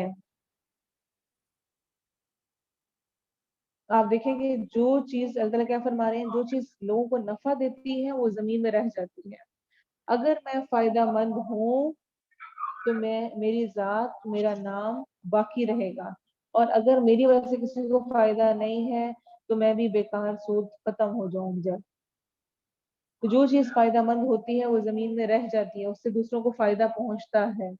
اسی طرح اللہ مثالیں بیان کرتا ہے، جن لوگوں نے اپنے رب کی بات قبول کر لی انہی کے لیے بھلائی ہے، اور جنہوں نے اس کی بات قبول نہ کی اگر ان کے پاس وہ سب کچھ ہو جو زمین میں ہے اور اس کے ساتھ اتنا اور ہو تو وہ ضرور اسے فدیے میں دے دیں۔ یہی لوگ ہیں جن کے لیے برا حساب ہے اور ان کا ٹھکانہ جہنم ہے، اور وہ برا بچھونا ہے۔ پھر کیا وہ شخص، جیسے یہاں پر ہلکے یہ برے عذاب کا کہا گیا ہے، اور آگے بھی ہم انشاءاللہ پڑھیں گے 30ویں پارے میں جا کر کہ عذاب، ہلکے عذاب کی دعا مانگنے کا ہمیں نبی صلی اللہ علیہ وسلم نے حکم دیا ہے۔ آپ صلی اللہ علیہ وسلم نے فرمایا جس کا حساب کیا گیا اسے عذاب دیا جائے گا، یعنی جس کا حساب ہو گیا، جس سے پوچھ گچھ ہو گئی، وہ تو پکا پھر عذاب میں ہی جائے گا۔ عائشہ رضی اللہ عنہما فرماتی ہیں کہ اس پر میں نے عرض کیا اللہ تعالیٰ یہ نہیں فرماتا وَسَوْفَ يُحَاسَبُ حِسَابًا يَسِيرًا، یعنی جسے دائیں ہاتھ میں اعمال نامہ دیا گیا اس کا حساب آسان ہوگا؟ فرماتی ہیں کہ آپ صلی اللہ علیہ وسلم نے فرمایا یہ صرف پیش کیا جانا ہے، یعنی کہ ہلکا حساب کیا ہے کہ صرف پیش کیا جانا، ہوئی وہ ہلاک ہو جائے گا۔ پیش کیا جانا کیا مراد ہے اس سے؟ آسان حساب کیا ہوگا کہ اللہ تعالیٰ سارا کچھ دیکھے گا، نام اعمال سب کچھ چیک کرے گا اور اس کے بعد چھوڑ دے گا، اور اگر اس سے سوال جواب شروع ہو گئے تم نے فلاں وقت میں یہ کیوں کیا، فلاں وقت میں ایسا کیوں کیا، تو گویا وہ مارا گیا۔ وہ تو عذاب میں ہی جائے گا۔ لیکن آپ دیکھیں یہ بھی کتنا مشکل ہوگا نا کہ انسان کھڑا ہوا ہے، اس کو پتہ ہے اس نے کتنے گناہ کیے ہوئے ہیں، اور اس کے سامنے رب تعالیٰ کی ذات اس کے سارے نامہ اعمال کو دیکھ رہی ہے، اس کے نامہ اعمال میں کیا کیا کچھ لکھا ہوا ہے۔ پھر کیا وہ شخص جو جانتا ہے کہ جو کچھ تیرے رب کی جانب سے تیری طرف اتارا گیا وہی حق ہے، اس شخص کی طرح ہے جو اندھا ہے؟ نصیحت تو عقلوں والے ہی قبول کرتے ہیں جو اللہ کا عہد پورا کرتے ہیں اور پختہ عہد کو نہیں توڑتے، اور وہ چیز جو اس چیز کو ملاتے ہیں جس کے متعلق اللہ نے حکم دیا ہے کہ اسے ملایا جائے، اور اپنے رب سے ڈرتے ہیں اور برے حساب کا خوف رکھتے ہیں، اور وہ جنہوں نے اپنے رب کا چہرہ طلب کرنے کے لیے صبر کیا اور نماز قائم کی، اور ہم نے انہیں جو کچھ دیا ہے اس میں سے پوشیدہ اور ظاہر خرچ کیا، اور برائی کو نیکی کے ساتھ ہٹاتے ہیں، یہی لوگ ہیں جن کے لیے اس گھر کا اچھا انجام ہے۔ آپ صلی اللہ علیہ وسلم نے فرمایا جب تم کوئی برائی کرو تو اس کے بعد نیکی ہی کر لیا کرو، وہ اسے مٹا دے گی۔ پوشیدہ برائی کو پوشیدہ نیکی کے ساتھ اور اعلانیہ برائی کو اعلانیہ نیکی کے ساتھ مٹاؤ۔ سلسلہ احادیث صحیحہ میں سے ہے۔ ہمیشگی کے باغات جن میں وہ داخل ہوں گے، اور ان کے باپ داداؤں اور ان کی بیویوں اور ان کی اولادوں میں سے جو نیک ہوئے، یعنی وہ سب داخل کیے جائیں گے جنت میں، اور فرشتے ہر دروازے میں سے ان پر داخل ہوں گے۔ سلام علیکم بما صبرتم فنعم عقبی الدار، سلام ہو تم پر اس کے بدلے جو تم نے صبر کیا، سو اچھا ہے اس گھر کا انجام۔ وہ حدیث میں بھی آتا ہے نا کہ مومن کے لیے خیر ہی خیر ہے، اس کا معاملہ عجیب ہے، اگر کوئی نعمت ملے اس پہ شکر کرے تو بھی اس کو اجر ملتا ہے، کوئی مصیبت آئے اور اس پر صبر کر لے اس پر بھی اس کے لیے اجر ہے، اور انسان ان دونوں سچویشنز میں سے کسی ایک میں ہی ہر وقت ہوتا ہے، یا خوشی میں یا تکلیف، تو جس بھی حال میں ہو اس میں شکر کریں گے، صبر کریں گے تو ریوارڈ پائیں گے۔ اور وہ لوگ جو اللہ کے عہد کو اسے پختہ کرنے کے بعد توڑ دیتے ہیں اور اس چیز کو کاٹ دیتے ہیں جس کے متعلق اللہ نے حکم دیا ہے کہ اسے ملایا جائے، یعنی کہ رشتہ داریاں، اور زمین میں فساد کرتے ہیں، یہی لوگ ہیں جن کے لیے لعنت ہے اور انہی کے لیے اس گھر کی خرابی ہے۔ اللہ رزق فراخ کر دیتا ہے جس کے لیے چاہتا ہے اور تنگ کر دیتا ہے، اور وہ دنیا کی زندگی پر خوش ہو گئے، حالانکہ دنیا کی زندگی آخرت کے مقابلے میں تھوڑے سے سامان کے سوا کچھ بھی نہیں ہے۔ آپ صلی اللہ علیہ وسلم ایک دفعہ ایک چٹائی پر سوئے ہوئے تھے، اٹھے تو چٹائی نے آپ کے پہلو پر اپنے نشان لگا دیے تھے، جسے چٹائی پہ لیٹے تو نشان پڑ جاتے ہیں۔ ہم نے عرض کی یا رسول اللہ صلی اللہ علیہ وسلم اگر ہم آپ کے لیے بستر وغیرہ بنا دیں تو؟ آپ نے فرمایا میرا اور دنیا کا کیا تعلق، میں تو دنیا میں محض اس سوار کی طرح ہوں جس نے ایک درخت کے سائے میں آرام کیا پھر اسے چھوڑ کر آگے چل دیا، کہ مجھے ان آسائشوں سے کیا لینا دے۔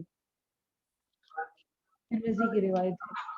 اور جن لوگوں نے کفر کیا کہتے ہیں کہ اس پر اس کے رب کی طرف سے کوئی نشانی کیوں نہ اتاری گئی، کہہ دیجئے بے شک اللہ گمراہ کرتا ہے جسے چاہتا ہے اور اپنی طرف اسے راستہ دیتا ہے جو رجوع کرے۔ وہ جو ایمان لائے اور ان کے دل اللہ کی یاد سے اطمینان پاتے ہیں، سن لو اللہ کی یاد ہی سے دل اطمینان پاتے ہیں۔ جو لوگ ایمان لائے اور انہوں نے نیک اعمال کیے ان کے لیے خوشحالی اور اچھا ٹھکانہ ہے۔ اسی طرح ہم نے تجھے ایسی امت میں بھیجا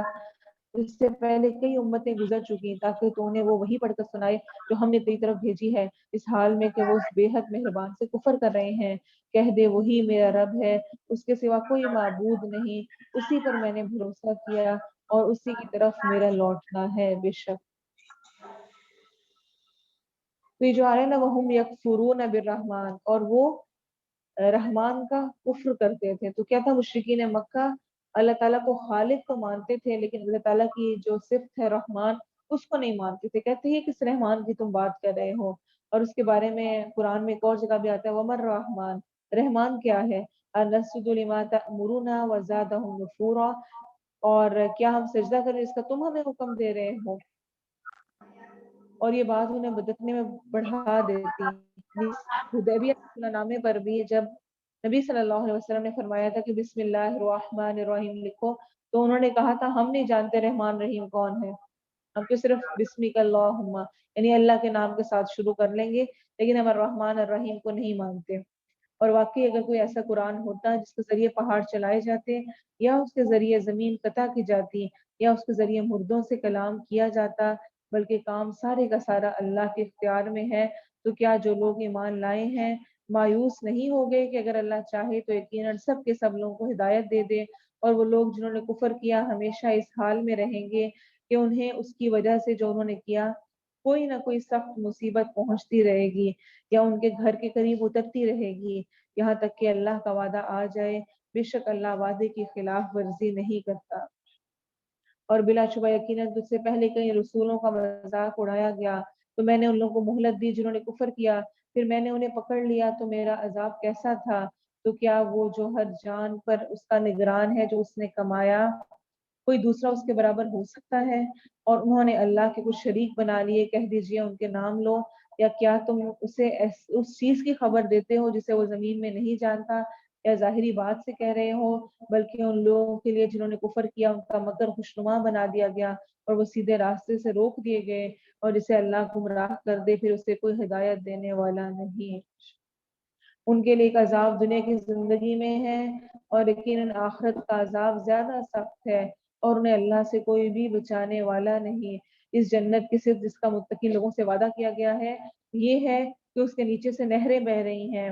اس کا پھل ہمیشہ رہنے والا ہے، اور اس کا سایہ بھی۔ یہ ان لوگوں کا انجام ہے جو متقی بنے، اور کافروں کا انجام آگ ہے۔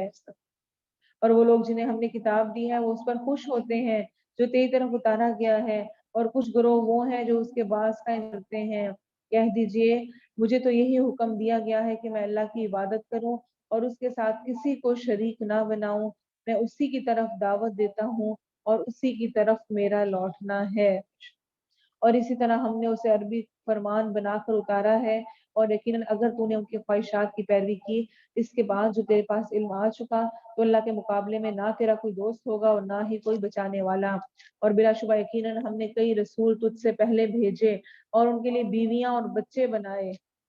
یعنی یہ اعتراض تھا نا مشرکین مکہ کا بھی، ایک ایسا نبی ہے جس کی دنیا کی طرح، یعنی دنیا میں اس طرح رہتا ہے جیسے ہم رہتے ہیں، بیوی بھی بچے بھی، کھاتا پیتا بھی ہے، بازاروں میں بھی پھرتا ہے، تو اس کے بارے میں کہا جا رہا ہے۔ اور بلا شبہ یقیناً ہم نے کئی رسول تجھ سے پہلے بھیجے اور ان کے لیے بیویاں اور بچے بنائے، اور کسی رسول کے لیے ممکن نہ تھا کہ وہ کوئی نشانی لے آتا مگر اللہ کے حکم سے۔ ہر وقت کے لیے ایک کتاب ہے، اللہ مٹا دیتا ہے جو چاہتا ہے اور ثابت رکھتا ہے، اور اسی کے پاس اصل کتاب ہے۔ مٹا دیتا ہے جو چاہتا ہے، یعنی ناسخ و منسوخ آیات کی طرف اس کی اشارہ ہے کہ جس کو چاہتا ہے جس آیت کو وہ رہنے دیتا ہے، اور جس کو چاہتا ہے منسوخ کر دیتا ہے۔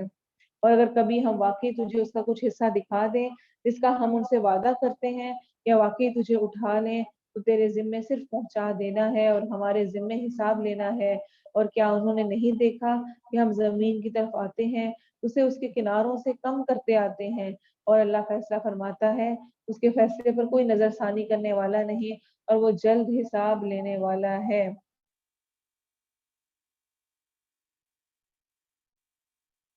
اور بلا شبہ ان لوگوں نے تدبیریں کی جو ان سے پہلے تھے، سو اصل تدبیر تو سب اللہ ہی کی ہے، وہ جانتا ہے جو کچھ ہر شخص کر رہا ہے، اور ان قریب کفار جان لیں گے کہ اس گھر کا اچھا انجام کس کے لیے ہے۔ اور وہ لوگ جنہوں نے کفر کیا کہتے ہیں تو کسی طرح رسول نہیں ہے، کہہ دیجئے میرے درمیان اور تمہارے درمیان اللہ کافی گواہ ہے، اور وہ شخص بھی جس کے پاس کتاب کا علم ہے۔ تلاوت میں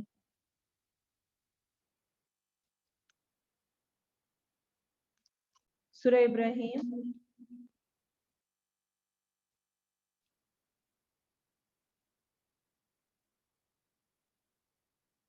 مکی صورت ہے، شروع اللہ کے نام سے جو بہت مہربان نہایت رحم کرنے والا ہے۔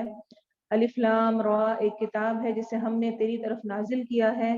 تاکہ تو لوگوں کو اندھیروں سے روشنی کی طرف نکال لائے ان کے رب کے اذن سے، اس کے راستے کی طرف جو سب پر غالب بے حد تعریف والا ہے۔ اس اللہ کے راستے کی طرف کہ اسی کا ہے جو کچھ آسمانوں میں ہے اور جو کچھ زمین میں ہے، اور کافروں کے لیے سخت عذاب کے باعث بڑی ہلاکت ہے۔ وہ جو دنیا کی زندگی کو آخرت کے مقابلے میں بہت زیادہ محبوب رکھتے ہیں اور اللہ کی راہ سے روکتے اور اس میں کجی ڈھونڈتے ہیں، یہ لوگ بہت دور کی گمراہی میں ہیں۔ اور ہم نے کوئی رسول نہیں بھیجا مگر اس کی قوم کی زبان میں تاکہ وہ ان کے لیے کھول کر بیان کرے، پھر اللہ گمراہ کر دیتا ہے جسے چاہتا ہے اور ہدایت دیتا ہے جسے چاہتا ہے، اور وہی سب پر غالب کمال حکمت والا ہے۔ اور بلا شبہ یقیناً ہم نے موسیٰ علیہ السلام کو اپنی نشانیاں دے کر بھیجا کہ اپنی قوم کو اندھیروں سے روشنی کی طرف نکال اور انہیں اللہ کے دن یاد دلا۔ بلا شبہ اس میں ہر ایسے شخص کے لیے یقیناً بہت سی نشانیاں ہیں جو بہت صبر کرنے والا، بہت شکر کرنے والا ہے۔ وَذَكِّرْهُمْ بِأَيَّامِ اللَّهِ، ایام اللہ سے مراد مختلف لی گئی ہیں، خاص طور پہ وہ دن جو کہ قوموں کی ہلاکت کے اور جو نعمتیں ملنے کے دن ہیں ان کو یاد کرو، وہ یاد کراؤ۔ اور جب موسیٰ علیہ السلام نے اپنی قوم سے کہا کہ تم اپنے اوپر اللہ کی نعمت یاد کرو جب اس نے تمہیں فرعون کی آل سے نجات دی، جو تمہیں برا عذاب دیتے تھے اور تمہارے بیٹے بری طرح ذبح کرتے اور تمہاری عورتوں کو زندہ رکھتے تھے، اور اس میں تمہارے رب کی طرف سے بہت بڑی آزمائش تھی۔ اور جب تمہارے رب نے صاف اعلان کر دیا لَإِن شَكَرْتُمْ لَأَزِيدَنَّكُمْ، بے شک اگر تم شکر کرو گے تو میں ضرور ہی تمہیں زیادہ دوں گا۔ جو چیز زیادہ چاہیے اس کے لیے شکر، جس نعمت کو چاہتے ہیں ہمیشہ رہے، زیادہ رہے میرے پاس، اس کے لیے شکر۔ لَإِن شَكَرْتُمْ، اگر تم شکر زیادہ کرو گے کیا ہوگا؟ لَأَزِيدَنَّكُمْ،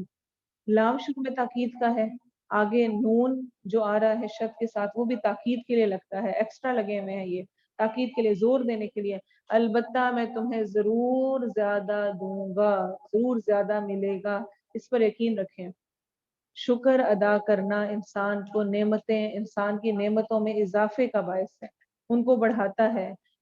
اور نبی صلی اللہ علیہ وسلم نے فرمایا، صحیح مسلم کی روایت ہے، کوئی شخص ایسا نہیں جسے اللہ تعالیٰ سے زیادہ اپنی تعریف پسند ہو،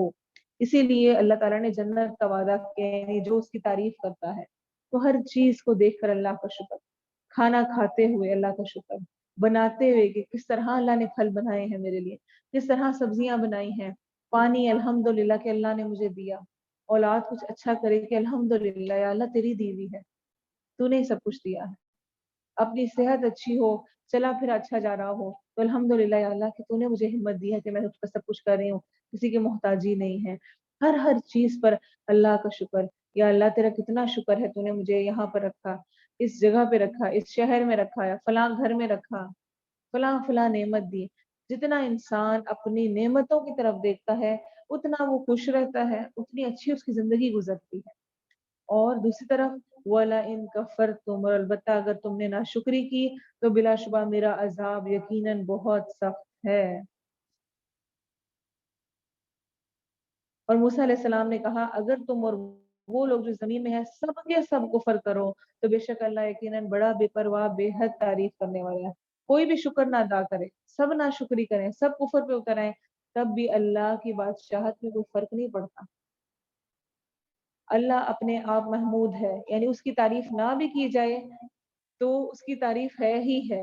کوئی نہ بھی کرے وہ اپنی ذات میں تعریف کے لائق ہے۔ ابو ذر غفاری حدیث قدسی روایت کرتے ہیں کہ رسول اللہ صلی اللہ علیہ وسلم نے فرمایا، صحیح مسلم کی روایت ہے، اللہ تعالیٰ فرماتا ہے، اے میرے بندو، اگر تمہارے پہلے، تمہارے پچھلے اور تمہارے انسان اور تمہارے جن تم میں سب سے زیادہ تقوی والے آدمی کے دل والے ہو جائیں، یہ بڑے زبردست ہو جائیں، تو یہ چیز میری سلطنت میں کسی شے کا اضافہ نہیں کرے گی، مجھے کوئی فرق نہیں پڑے گا۔ اور اے میرے بندو، اگر تمہارے پچھلے اور تمہارے پہلے اور تمہارے انسان اور تمہارے جن تم میں سب سے زیادہ فاجر شخص کے دل والے ہو جائیں تو یہ چیز بھی میری سلطنت میں کسی شے کی کمی نہیں کرے گی۔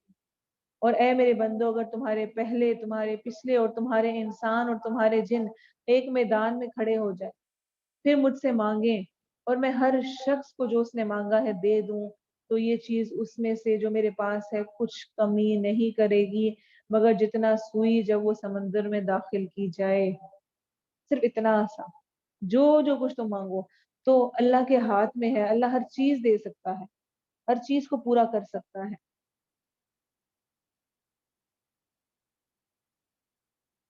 کیا تمہارے پاس ان لوگوں کی خبر نہیں آئی جو تم سے پہلے تھے، نوح علیہ السلام کی قوم کی خبر اور عاد اور سمود کی، اور ان کی جو ان کے بعد تھے جنہیں اللہ کے سوا کوئی نہیں جانتا، ان کے رسول ان کے پاس واضح نشانیاں لے کر آئے تو انہوں نے اپنے ہاتھ اپنے منہوں میں لوٹا لیے اور انہوں نے کہا بے شک ہم اسے نہیں مانتے جو تم دے کر بھیجے گئے ہو، اور بے شک ہم تو اس چیز کے بارے میں جس کی طرف تم ہمیں دعوت دیتے ہو ایک بے چین رکھنے والے شک میں مبتلا ہیں۔ ان کے رسولوں نے کہا کیا اللہ کے بارے میں کوئی شک ہے جو آسمانوں اور زمین کو پیدا کرنے والا ہے،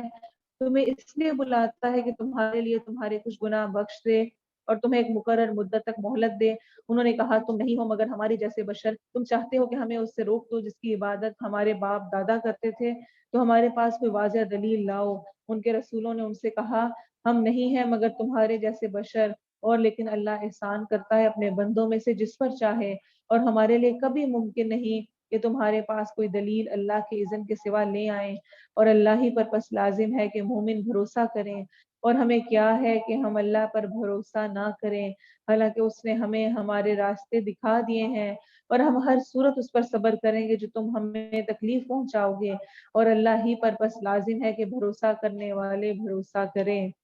تو جب کبھی بھروسہ کرنا ہو تو کس پر کرنا چاہیے؟ اللہ کی ذات پر۔ وہ ایسی ذات ہے جو انسان کا بھروسہ کبھی توڑتے نہیں۔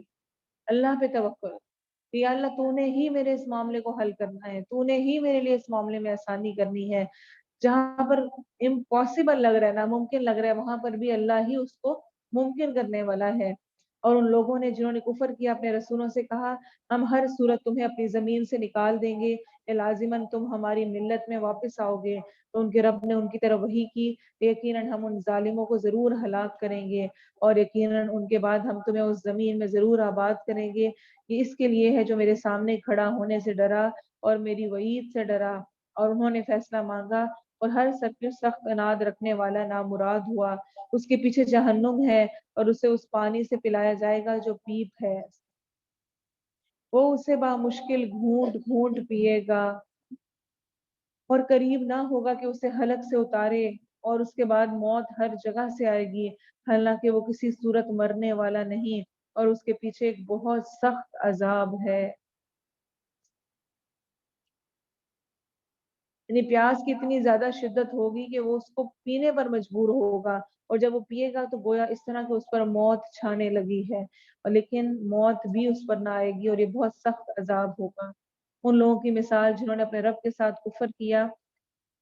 ان کے اعمال اس راہ کی طرح ہیں جس پر آندھی والے دن میں ہوا بہت سخت چلی، وہ اس میں سے کسی چیز پر قدرت نہ پائیں گے جو انہوں نے کمایا، یہی بہت دور کی گمراہی ہے۔ نعمان بن بشیر رضی اللہ عنہ بیان کرتے ہیں کہ رسول اللہ صلی اللہ علیہ وسلم نے فرمایا اہل نار میں سب سے ہلکے عذاب والا وہ ہوگا جس کے لیے آگ کے 2 جوتے اور 2 تسمے ہوں گے، سب سے ہلکا عذاب اس کے لیے، ان دونوں سے اس کا دماغ اس طرح ابل رہا ہوگا جیسے ہانڈی ابلتی ہے، وہ نہیں خیال کرے گا کہ اس سے زیادہ بھی کسی کو عذاب ہو رہا ہے، حالانکہ وہ ان سب سے کم عذاب والا ہوگا۔ صحیح مسلم کی روایت ہے۔ آپ سوچیں جسے پاؤں وہاں پہ گرمی چڑھی تو کہاں تک جائے گی اور کیا حال ہوگا، سب سے ہلکے عذاب والے کا یہ حال ہوگا۔ کیا تو نے نہیں دیکھا کہ اللہ نے آسمانوں اور زمین کو حق کے ساتھ پیدا کیا ہے؟ اگر وہ چاہے تو تمہیں لے جائے اور ایک نئی مخلوق لے آئے، اور یہ اللہ پر ہرگز کچھ مشکل نہیں، اور وہ سب کے سب اللہ کے سامنے پیش ہوں گے، تو کمزور لوگ ان لوگوں سے کہیں گے جو بڑے بنے تھے کہ بے شک ہم تمہارے تابع تھے، تو کیا تم ہمیں اللہ کے عذاب سے بچانے میں کچھ بھی کام آنے والے ہو؟ وہ کہیں گے اگر اللہ ہمیں ہدایت دیتا تو ہم تمہیں ضرور ہدایت کرتے، ہم پر برابر ہے کہ ہم گھبرائیں یا ہم صبر کریں، ہمارے لیے بھاگنے کی کوئی جگہ نہیں۔ اور شیطان کہے گا جب سارے کام کا فیصلہ کر دیا جائے گا، یہ دیکھیں یہ شیطان کا اس وقت ہمارے ساتھ رویہ ہوگا جس کی آج ہم ساری باتوں کو بڑے مزے سے مان رہے ہوتے ہیں، کیا کہے گا؟ اور شیطان کہے گا جب سارے کام کا فیصلہ کر دیا جائے گا کہ بے شک اللہ نے تم سے وعدہ کیا سچا وعدہ، اور میں نے بھی تم سے وعدہ کیا تھا تو میں نے تم سے خلاف ورزی کی، یعنی اللہ نے جو وعدہ کیا تھا کہ جو اچھا کرے گا اس کو جنت ملے گی، جو برا کرے گا اس کو جہنم، تو اللہ نے وہ وعدہ سچ کر دیا، اور میرا تم پر کوئی غلبہ نہ تھا سوائے اس کے کہ میں نے تمہیں بلایا، تم نے فوراً میرا کہنا مان لیا، کہے گا میں نے تو تمہیں کہا تھا، میں نے زبردستی تھوڑی کروایا ہے، یا آخر میں دوست یا کوئی ایسا کچھ نقصان ہو نا کبھی اکٹھے مل کر کوئی کام کر رہے ہو تو یہ کہتے ہیں ہم نے تو مشورہ دیا تھا، ہم نے تو کہا تھا، کرنے والے تو تم خود ہو، تو شیطان اس دن صاف مکر جائے گا، کہے گا میں نے کروایا تو نہیں نا، میں نے تو تمہیں صرف کہا تھا، کیا تو تم نے خود تھا، اب مجھے ملامت نہ کرو اور اپنے آپ کو ملامت کرو، نہ میں تمہاری فریاد کو پہنچنے والا ہوں اور نہ تم میری فریاد کو پہنچنے والے ہو، بے شک میں اس کا انتظار کرتا ہوں جو تم نے مجھ سے اس سے پہلے شریک بنایا، بے شک میں اس کا انکار کرتا ہوں جو تم نے مجھے اس سے پہلے شریک بنایا، یقیناً جو لوگ ظالم ہیں انہی کے لیے دردناک عذاب ہے، اور جو لوگ ایمان لائے انہوں نے نیک اعمال کیے وہ ایسے باغوں میں داخل کیے جائیں گے جن کے نیچے سے نہریں بہتی ہیں، وہ ان میں اپنے رب کے اذن سے ہمیشہ رہنے والے ہوں گے، ان کی آپس کی دعا اس میں سلام ہوگی۔ کیا تو نے نہیں دیکھا کہ اللہ نے ایک پاکیزہ کلمے کی مثال کیسے بیان فرمائی کہ وہ ایک پاکیزہ درخت کی طرح ہے جس کی جڑ مضبوط ہے اور جس کی چوٹی آسمان میں ہے۔ پاکیزہ درخت کھجور کے درخت کو قرار دے گا جو کہ صحیح روایت میں آتا ہے، وہ اپنا پھل اپنے رب کے حکم سے ہر وقت دیتا ہے، اور اللہ لوگوں کے لیے مثالیں بیان کرتا ہے تاکہ وہ نصیحت حاصل کریں، اور گندی بات کی مثال ایک گندے پودے کی طرح ہے جو زمین کے اوپر سے اکھاڑ لیا گیا، اس کے لیے کچھ بھی قرار نہیں ہے۔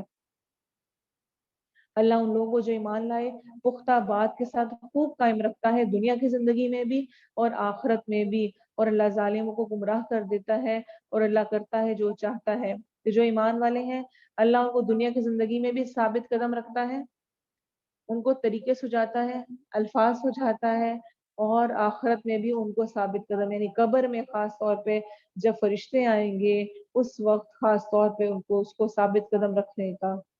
برا بن عازب سے روایت ہے کہ رسول اللہ صلی اللہ علیہ وسلم نے فرمایا جب مومن کو قبر میں بٹھایا جاتا ہے تو اس کے پاس فرشتے آتے ہیں، پھر وہ شہادت دیتا ہے لا الہ الا اللہ محمد رسول اللہ، چنانچہ اللہ کے اس فرمان کا یہی مطلب ہے، یعنی اس وقت اللہ تعالیٰ مومن کو ثابت قدم رکھتا ہے کہ وہ اللہ کی شہادت دیتا ہے۔ وَيُضِلُّ اللَّهُ الظَّالِمِينَ، اور اللہ ظالموں کو گمراہ کر دیتا ہے۔ آپ صلی اللہ علیہ وسلم نے فرمایا، صحیح بخاری کی روایت ہے، بندہ جب اپنی قبر میں رکھا جاتا ہے اور اس کے ساتھی واپس چل پڑتے ہیں اور وہ اپنے ساتھیوں کی جوتوں کی آواز تک سن رہا ہوتا ہے تو اس کے پاس دو فرشتے آ جاتے ہیں، وہ اسے بٹھا دیتے ہیں اور کہتے ہیں تو اس آدمی محمد صلی اللہ علیہ وسلم کے متعلق کیا کہتا ہے، جانتے ہیں ان کو؟ اگر وہ مومن ہے تو کہتا ہے میں شہادت دیتا ہوں کہ وہ اللہ کے بندے اور اس کے رسول ہیں، تو اس سے کہا جاتا ہے کہ آگ میں اپنی جگہ دیکھ، اللہ تعالیٰ نے اسے بدل کر تجھے جنت میں جگہ دے دی ہے، چنانچہ وہ ان دونوں کو دیکھتا ہے تو اس کے لیے اس کی قبر کو وسیع کر دیا جاتا ہے، اور منافق اور کافر اس سے کہا جاتا ہے تو اس آدمی محمد صلی اللہ علیہ وسلم کو جانتا تھا، اس کے متعلق کیا کہا کرتا تھا؟ وہ کہتا ہے میں نہیں جانتا، جو کچھ لوگ کہتے تھے میں وہی کہا کرتا تھا، خود اپنا کچھ نہیں تھا، جو لوگ سارے بات کرتے تھے وہی میں بھی بات کرتا تھا۔ تو اس سے کہا جاتا ہے نہ تو نے کچھ جانا اور نہ جاننے کی کوشش کی، پھر اسے لوہے کے ہتھوڑوں کے ساتھ ایک ضرب ماری جاتی ہے تو وہ ایسا چیختا ہے کہ دو بھاری مخلوقوں یعنی جنوں انس کے سوا سب چیزیں جو اس کے قریب ہوتی ہیں اس آواز کو سنتی ہیں۔ أَلَمْ تَرَ إِلَى الَّذِينَ بَدَّلُوا نِعْمَةَ اللَّهِ كُفْرًا وَأَحَلُّوا قَوْمَهُمْ دَارَ الْبَوَارِ، کیا تو نے ان لوگوں کی طرف نہیں دیکھا جنہوں نے اللہ کی نعمت کو ناشکری سے بدل دیا اور اپنی قوم کو ہلاکت کے گھر میں لا اتارا، جہنم میں وہ اس میں داخل ہوں گے اور وہ برا ٹھکانہ ہے، اور انہوں نے اللہ کے لیے کوئی شریک بنا لیے تاکہ اس کے راستے سے گمراہ کریں، کہہ دیجئے فائدہ اٹھا لو، بس بے شک تمہارا لوٹنا آنکھ کی طرف ہے، میرے بندوں سے جو ایمان لائے ہیں کہہ دیجئے کہ وہ نماز قائم کریں اور اس میں سے جو ہم نے انہیں دیا ہے پوشیدہ اور ظاہر خرچ کریں، اس سے پہلے کہ وہ دن آئے جس میں نہ کوئی خرید و فروخت ہوگی اور نہ ہی کوئی دلی دوست۔ اللہ وہ ہے جس نے آسمانوں اور زمین کو پیدا کیا اور آسمان سے کچھ پانی اتارا، پھر اس کے ساتھ تمہارے لیے پھلوں میں سے کچھ رزق نکالا اور تمہارے لیے کشتیوں کو مسخر کیا تاکہ وہ سمندر میں اس کے، اور تمہاری خاطر دریاؤں کو مسخر کر دیا اور تمہاری خاطر سورج اور چاند کو مسخر کر دیا کہ پے در پے چلنے والے ہیں، اور تمہاری خاطر رات اور دن کو مسخر کر دیا۔ یہ ہر چیز اللہ نے عطا کی، ہمارے قابو میں کر دی، ہمارے ماتحت ہے، کس طرح ہمارے لیے کام کر رہی ہے۔ سورج ہمیں روشنی پہنچا رہا ہے، چاند ہمیں روشنی دے رہا ہے، اور اس کے علاوہ جو فوائد ہیں، پھر کشتیوں کا پانی میں چلنا، زمین، آسمان، بارش کا برسنا، سب کچھ یہ کس کے لیے ہے؟ ہمارے لیے، ہمیں فائدہ پہنچانے کے لیے، ہماری خوراک کے لیے، ہمارے پہننے اوڑھنے کے لیے، تو وہ سب کچھ اللہ نے مسخر کر دیا، یعنی ہمارے فائدے کا بنا دیا۔ وَآتَاكُم مِّن كُلِّ مَا سَأَلْتُمُوهُ، اور تمہیں ہر اس چیز میں سے دیا جو تم نے اس سے مانگی۔ ہر چیز میں سے. اور اگر تم اللہ کی نعمت شمار کرو تو اسے شمار نہ کر پاؤ گے. بلا شبہ انسان یقیناً بڑا ظالم اور بہت ہی ناشکرا ہے. تو بار بار اللہ تعالیٰ ہمیں ناشکرا یہ بیان کرے کہ انسان ناشکرا ہے. وَقَلِيلٌ مِّنْ عِبَادِيَ الشُّكُورُ،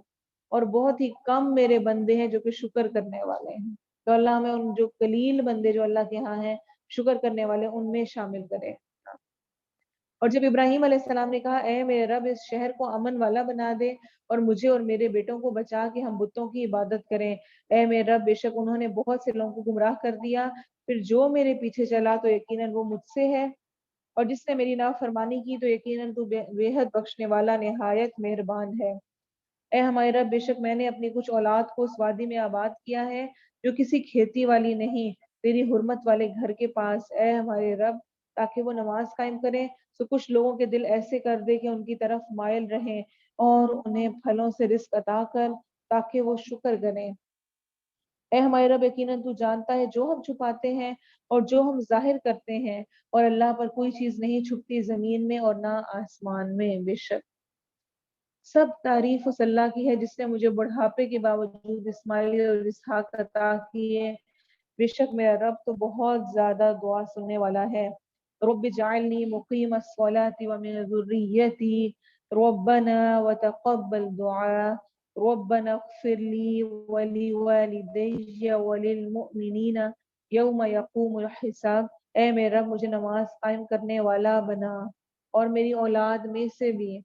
اے ہمارے رب اور میری دعا قبول کر. اے ہمارے رب مجھے بخش دے اور میرے ماں باپ کو اور ایمان والوں کو جس دن حساب قائم ہوگا. اور تو اللہ کو ہرگز اس سے غافل گمان نہ کر جو ظالم لوگ کر رہے ہیں. وہ تو انہیں صرف اس دن کے لیے مہلت دے رہا ہے جس میں آنکھیں کھلی کی کھلی رہ جائیں گی، اس حال میں کہ تیز دوڑنے والے اپنے سروں کو اوپر اٹھانے والے ہوں گے. ان کی نگاہ ان کی طرف نہیں لوٹے گی اور ان کے دل خالی ہوں گے. اور لوگوں کو اس دن سے ڈرا جب ان پر عذاب آئے گا تو وہ لوگ جنہوں نے ظلم کیا کہیں گے اے ہمارے رب ہمیں قریب وقت تک مہلت دے دیں، ہم تیری دعوت قبول کریں گے اور ہم رسولوں کی پیروی کریں گے. اور کیا تم نے اس سے پہلے قسمیں نہ کھائی تھیں کہ تمہارے لیے کوئی بھی زوال نہیں، اور تم ان لوگوں کے رہنے کی جگہوں میں آباد رہے جنہوں نے اپنی جانوں پر ظلم کیا، اور تمہارے لیے خوب واضح ہو گیا کہ ہم نے ان کے ساتھ کس طرح کیا، اور ہم نے تمہارے لیے کئی مثالیں بیان کی. اور بے شک انہوں نے تدبیر کی اپنی تدبیر، اور اللہ ہی کے پاس ان کی تدبیر ہے، اور ان کی تدبیر ہرگز ایسی نہ تھی کہ اس سے پہاڑ ٹل جائیں. بس تو ہرگز گمان نہ کر کے اللہ اپنے رسولوں سے اپنے وعدے کے خلاف کرنے والا ہے. کیا وعدہ؟ فتح کا، اللہ کی نصرت کا، اللہ کی مدد کا. یقیناً اللہ سب پر غالب بدلہ لینے والا ہے. یوم تبدل الارض غیر الارض والسماوات وبرزوا للہ الواحد القہار. جس دن یہ زمین اور زمین سے بدل جائے گی اور سب آسمان بھی، اور لوگ اللہ کے سامنے پیش کیے جائیں گے، پیش ہوں گے جو اکیلا ہے، بڑا زبردست ہے. تو قیامت کے قریب یا قیامت والے دن زمین جو اس وقت ہے اس کو دوسری زمین سے بدل دیا جائے گا. کیسے؟ آپ صلی اللہ علیہ وسلم نے فرمایا، صحیح بخاری کی روایت ہے، قیامت کے دن زمین ایک روٹی بن جائے گی جب بار اللہ تعالیٰ اسے اپنے ہاتھ میں الٹ پلٹ کرے گا، جس طرح تم میں سے کوئی شخص سفر میں اپنی روٹی الٹ پلٹ کرتا ہے اہل جنت کی مہمان نوازی کے لیے. اچھا، سفید میدے کی طرح ایک اور روایت میں آتا ہے کہ میدے کی طرح روٹی ہوتی ہے جس طرح ویسے کر دی جائے گی. کیوں؟ تاکہ کسی قسم کا کسی کا کوئی گناہ کوئی چیز کچھ بھی ہے یا خود انسان بھی کوئی چھپ نہ سکے. سب کچھ واضح چٹیل میدان کر کے اور سفید روٹی کی طرح اس پہ ہر چیز کلیئر نظر آئے گی، کس نے کہاں پر کیا کچھ کیا، سب کچھ کھول کے رکھ دیا جائے گا. اور تو مجرموں کو اس دن زنجیروں میں ایک دوسرے کے ساتھ جکڑے ہوئے دیکھے گا. ان کی قمیضیں قطران بے روزہ کی ہوں گی اور ان کے چہروں کو آگ ڈھانپے ہوئے ہوگی. یہ قطران کے بارے میں حدیث میں بھی آتا ہے کہ آپ صلی اللہ علیہ وسلم نے فرمایا، نوحہ یعنی ماتم اور بین کرنے والی عورت اگر مرنے سے پہلے توبہ نہ کرے تو قیامت کے دن اس حال میں اٹھے گی کہ اس پر قطران کی قمیص اور خارش کا کرتا ہوگا.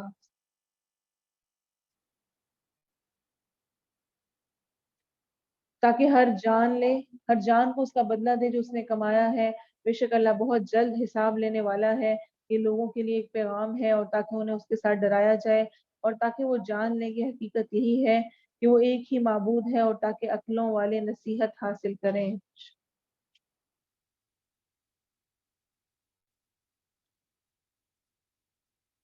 سورۃ الحجر مکی صورت ہے، شروع اللہ کے نام سے جو بہت مہربان نہایت رحم کرنے والا ہے۔ ربما یود الذین کفروا لو کانوا مسلمین، بہت بار چاہیں گے وہ لوگ جنہوں نے کفر کیا کاش وہ کسی طرح کے مسلم ہوتے۔ انہیں چھوڑ دیجئے، وہ کھائیں اور فائدہ اٹھائیں، اور انہیں امید غافل رکھے، پھر جلدی جان لیں گے۔ تو کفار کی زندگی کو کیا قرار دیا گیا ہے؟ کھانا پینا، مزے اڑانا، اور بس امیدیں باندھے رکھنا، جھوٹی امیدیں۔ آپ صلی اللہ علیہ وسلم نے فرمایا اس امت کے اول کی درستگی زہد اور یقین کے ساتھ ہے، اور اس کا آخری حصہ بخل اور امید کے ساتھ ہلاک ہوگا۔ ابو سعید خدری بیان کرتے ہیں رسول اللہ صلی اللہ علیہ وسلم نے اپنے آگے ایک لکڑی گاڑی، پھر ایک اس کے پہلو میں گاڑی، پھر تیسری اس سے دور گاڑی، پھر فرمایا کیا تم جانتے ہو یہ کیا ہے؟ لوگوں نے کہا اللہ اور اس کا رسول زیادہ جانتے ہیں۔ فرمایا یہ انسان ہے، اور یہ اس کی موت ہے، اور وہ اس کی آرزو ہے۔ وہ آرزو حاصل کرنے کی کوشش میں لگا رہتا ہے، اور اس کے حصول سے پہلے اس کے راستے میں موت رکاوٹ بن جاتی ہے۔ اور ہم نے کسی بستی کو ہلاک نہیں کیا مگر اس حال میں کہ اس کے لیے ایک مقرر لکھا ہوا وقت تھا۔ کوئی امت اپنے مقرر وقت سے نہ آگے بڑھتی ہے اور نہ وہ پیچھے رہتی ہے۔ اور انہوں نے کہا اے وہ شخص جس پر یہ نصیحت نازل کی گئی ہے، بے شک تو دیوانہ ہے، تو ہمارے پاس فرشتے کیوں نہیں لے آتا اگر تو سچوں میں سے ہے؟ ہم فرشتوں کو نہیں اتارتے مگر حق کے ساتھ، اور اس وقت وہ مہلت دیے گئے نہیں ہوتے۔ بے شک ہم نے ہی یہ نصیحت نازل کی ہے، اور بے شک ہم اس کی ضرور حفاظت کرنے والے ہیں۔ بے شک تو یہ قرآن کی حفاظت جو کہ اللہ تعالیٰ نے اپنے ذمے لی، اس پر دلالت کرنے والی آیت ہے۔ اِنَّا نَحْنُ نَزَّلْنَا الذِّكْرَ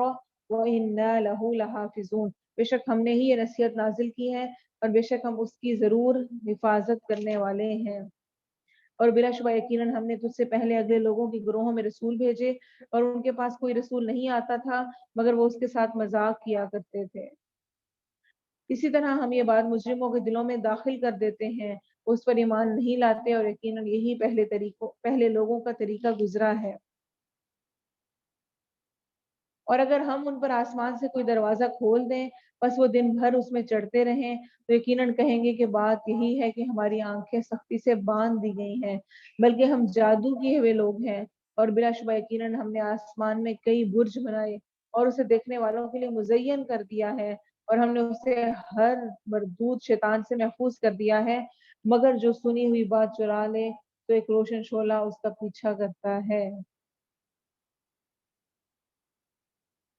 صحیح بخاری کی روایت ہے، آپ صلی اللہ علیہ وسلم نے فرمایا جب اللہ تعالیٰ آسمان میں کوئی حکم صادر فرماتا ہے تو اس کا کلام سن کر فرشتے اظہار اطاعت و اس کے لیے اپنے بازو پر پھڑپھڑانے لگتے ہیں جیسے کسی چٹان یا زنجیر کی آواز۔ پھر جب ان کے دلوں کا خوف جاتا رہتا ہے تو ایک دوسرے سے پوچھتے ہیں کہ تمہارے رب نے کیا کہا؟ وہ کہتے ہیں کہ اس نے جو بھی کہا حق فرمایا اور وہ بلند اور بڑا ہے۔ اس وقت فرشتوں سے سنائی دینے والی بات کو چوری سننے والے شیطان سننے کی کوشش کرتے ہیں، اور وہ چوری چھپے سننے والے اس طرح ایک دوسرے کے اوپر ہوتے ہیں، یعنی سارے ایک دوسرے سے لے رہے ہوتے ہیں اور وہ ایک دوسرے تک پہنچا رہے ہوتے ہیں۔ اور جب اگر کوئی شیطان لے تو پھر ایک شعلہ اللہ کی طرف سے پڑتا ہے جو کہ اس کو ختم کر دیتا ہے، جس طرح کہ آیت میں بھی آ رہا ہے کہ ہم ایک روشن شعلہ اس کا پیچھا کرنے کے لیے لگا دیتے ہیں۔ اور زمین ہم نے اسے پھسلا دیا، اور زمین ہم نے اسے پھیلا دیا اور اس میں پہاڑ رکھے اور اس میں ہر نپی تلی چیز اگائی، اور ہم نے تمہارے لیے اس میں روزیاں بنائی ہیں اور ان کے لیے بھی جنہیں تم ہرگز روزی دینے والے نہیں۔ اور کوئی بھی چیز نہیں مگر ہمارے پاس اس کے کئی خزانے ہیں، اور ہم اسے نہیں اتارتے مگر ایک معلوم اندازے سے، اور ہم نے ہواؤں کو بارآور بنا کر بھیجا، پھر ہم نے آسمان سے پانی اتارا، بس ہم نے تمہیں وہ پلانے کے لیے عطا فرمایا، اور تم ہرگز اس کا خیال اور تم ہرگز اس کا ذخیرہ کرنے والے نہیں. اور بے شک ہم یقیناً ہم زندہ کرتے اور مارتے ہیں اور ہم ہی وارث ہیں. اور بلا شبہ یقیناً ہم نے ان لوگوں کو جان رکھا ہے جو تم میں سے بہت آگے جانے والے ہیں, اور بلا شبہ ہم نے ان کو بھی جان رکھا ہے جو بہت پیچھے آنے والے ہیں. اور بے شک تیرا رب ہی انہیں اکٹھا کرے گا, یقیناً وہ کمال حکمت والا سب کچھ جاننے والا ہے. اور بلا شبہ یقیناً ہم نے انسان کو ایک بجنے والی مٹی سے پیدا کیا جو بدبودار سیاہ کیچڑ سے تھی.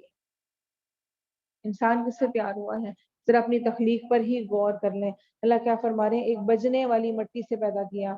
جو بدبودار اور سیاہ کیچڑ سے تھی. اور جان یعنی جنوں کو اس سے پہلے لوہ کی آگ سے پیدا کیا. اور جب تیرے رب نے فرشتوں سے کہا بے شک میں ایک بشر ایک بجنے والی مٹی سے پیدا کرنے والا ہوں جو بدبودار سیاہ کیچڑ سے ہوگی, تو جب میں اسے پورا بنا چکوں اور اس میں اپنی روح سے پھونک مار دوں تو تم اس کے سامنے سجدہ کرتے ہوئے گر جاؤ. تو فرشتوں نے سب نے تمام نے سجدہ کیا مگر ابلیس, اس نے انکار کر دیا کہ سجدہ کرنے والوں کے ساتھ ہو. فرمایا اے ابلیس تجھے کیا ہے کہ تو سجدہ کرنے والوں کے ساتھ نہیں ہوتا. اس نے کہا میں کبھی ایسا نہیں کہ اس بشر کو سجدہ کروں جسے تو نے ایک بجنے والی مٹی سے پیدا کیا ہے جو بدبودار سیاہ کیچڑ سے ہے. فرمایا پھر اس سے نکل جاؤ کیونکہ یقیناً تو مردود ہے اور بے شک تجھ پر قیامت کے دن تک خاص لعنت ہے. اس نے کہا اے میرے رب پھر مجھے اس دن تک مہلت دے دیجیے جب وہ اٹھائے جائیں گے. فرمایا تو بے شک تو مہلت دیے گئے لوگوں میں سے ہے, ایسے وقت کے دن جو معلوم ہے کس کو, اللہ کو. اس نے کہا اے میرے رب چونکہ تو نے مجھے گمراہ کیا ہے میں ضرور ہی ان کے لیے زمین میں مزین کروں گا اور ہر صورت میں ان سب کو گمراہ کر دوں گا مگر ان میں سے تیرے وہ بندے جو خالص کیے ہوئے ہیں. فرمایا یہ راستہ ہے جو مجھ تک سیدھا ہے. تو سب اس کے اس کی باتوں میں اس کی چالوں میں آئیں گے سوائے ان بندوں کے جو کہ اللہ کی راہ میں مخلص ہیں, وہ بچ جائیں گے, وہ صراط مستقیم پر رہیں گے. بے شک میرے بندے تیرا ان پر کوئی غلبہ نہیں مگر جو گمراہیوں میں سے تیرے پیچھے چلے, گمراہوں میں سے تیرے پیچھے چلے. اور بلا شبہ جہنم ضرور سب کے وعدے کی جگہ ہے, اس کے 7 دروازے ہیں, ہر دروازے کے لیے ان میں سے ایک تقسیم کیا ہوا حصہ ہے. بے شک متقی لوگ باغوں اور چشموں میں ہوں گے, اس میں سلامتی کے ساتھ بے خوف ہو کر داخل ہو جاؤ اور ہم ان کے سینوں میں جو بھی کینہ ہے نکال دیں گے. بھائی بھائی بن کر تختوں پر آمنے سامنے بیٹھے ہوئے ہوں گے, اس میں انہیں نہ کوئی تھکاوٹ چھوئے گی اور نہ وہ اس سے کبھی نکالے جانے والے ہیں. میرے بندوں کو خبر دے دیجئے کہ بے شک میں ہی بہت بخشنے والا نہایت رحم والا ہوں, اور یہ بھی کہ بے شک میرا عذاب ہی دردناک عذاب ہے. اور انہیں ابراہیم علیہ السلام کے مہمانوں کے بارے میں خبر دیجئے, جب وہ اس کے پاس داخل ہوئے تو انہوں نے سلام کہا. اس نے کہا ہم تو تم سے ڈرنے والے ہیں. انہوں نے کہا ڈر نہیں, بے شک ہم تجھے ایک بہت علم والے لڑکے کی خوشخبری دیتے ہیں. اس نے کہا کیا تم نے مجھے اس کے باوجود خوشخبری دی ہے کہ مجھے بڑھاپا آ پہنچا ہے تو تم کس بات کی خوشخبری دیتے ہو؟ انہوں نے کہا ہم نے تجھے حق کی خوشخبری دی ہے سو تو نا امید ہونے والوں میں سے نہ ہو. اس نے کہا اور گمراہوں کے سوا اپنے رب کی رحمت سے کون نا امید ہوتا ہے. اس نے کہا تو اے بھیجے وہ تمہارا معاملہ کیا ہے, تم کیوں آئے ہو؟ فرشتوں کا اس طرح آنا انیوژل تھا. انہوں نے کہا بے شک ہم ایک مجرم قوم کی طرف بھیجے گئے ہیں سوائے لوط کے گھر والوں کے, یقیناً ہم سب کو ضرور بچا لینے والے ہیں مگر اس کی عورت ہم نے طے کر دیا ہے کہ بے شک وہ یقیناً پیچھے رہنے والوں میں سے ہو جائے گی. پھر جب لوط کے گھر والوں کے پاس بھیجے ہوئے آئے تو انہوں نے کہا تم تو ایسے لوگ ہو جن کی جان پہچان نہیں. انہوں نے کہا بلکہ ہم تیرے پاس وہ چیز لے کر آئے ہیں جس میں وہ شک کیا کرتے تھے, اور ہم تیرے پاس حق لے کر آئے ہیں اور بلا شبہ ہم یقیناً سچے ہیں. بس تو اپنے گھر والوں کو رات کے کسی حصے میں لے چل اور خود ان کے پیچھے پیچھے چل, اور تم میں سے کوئی مڑ کر نہ دیکھے اور چلے جاؤ جہاں تمہیں حکم دیا جاتا ہے. تو ہم نے سارے واقعات یہ چیزیں پڑھ رکھی ہیں, اور ہم نے اس کی طرف اس بات کی وحی کر دی کہ ان لوگوں کی جڑ صبح ہوتے ہی کاٹ دی جائے. اور اس شہر کے رہنے والے اس حال میں آئے کہ بہت خوش ہو رہے تھے. اس نے کہا یہ لوگ تو میرے مہمان ہیں, تو مجھے ذلیل نہ کرو اور اللہ سے ڈرو اور مجھے رسوا نہ کرو. انہوں نے کہا اور کیا ہم نے تجھے سارے جہانوں سے منع نہیں کیا؟ سب کے ٹھیکیدار نہ بنو، سب کو نہ بتاؤ، سب کو سکھانے کی سمجھانے کی ضرورت نہیں ہے، اپنی فکر کرو۔ اس نے کہا یہ میری بیٹیاں ہیں، اگر تم کرنے والے ہو، تیری عمر کی قسم، بے شک وہ یقیناً اپنی مدہوشی میں بھٹکے پھرتے تھے، بس انہیں چیخ نے روشنی ہوتے ہی پکڑ لیا، تو ہم نے اس کے اوپر کا حصہ اس کا نیچے کا حصہ کر دیا اور ان پر کھنگر کے پتھروں کی بارش برسائی۔ بے شک ان میں گہری نظر سے دیکھنے والوں کے لیے یقیناً بہت سی نشانیاں ہیں، اور بے شک وہ بستی یقیناً ایک دائمی آباد راستے پر ہے، بے شک اس میں ایمان والوں کے لیے یقیناً بڑی نشانی ہے، اور بے شک ایکا والے یقیناً ظالم تھے۔ تو ہم نے ان سے بدلہ لیا، اور بے شک وہ دونوں بستیاں یقیناً ظاہر راستے پر موجود ہیں، اور بلا شبہ یقیناً ہجر والوں نے رسولوں کو جھٹلا دیا، اور ہم نے انہیں اپنی نشانیاں دی تو ان سے منہ پھیرنے والے تھے، اور وہ پہاڑوں سے مکان تراشتے تھے اس حال میں کہ بے خوف تھے، بس انہیں صبح ہوتے ہی چیخ نے پکڑ لیا، پھر ان کی کسی کام نہ آیا جو وہ کمایا کرتے تھے۔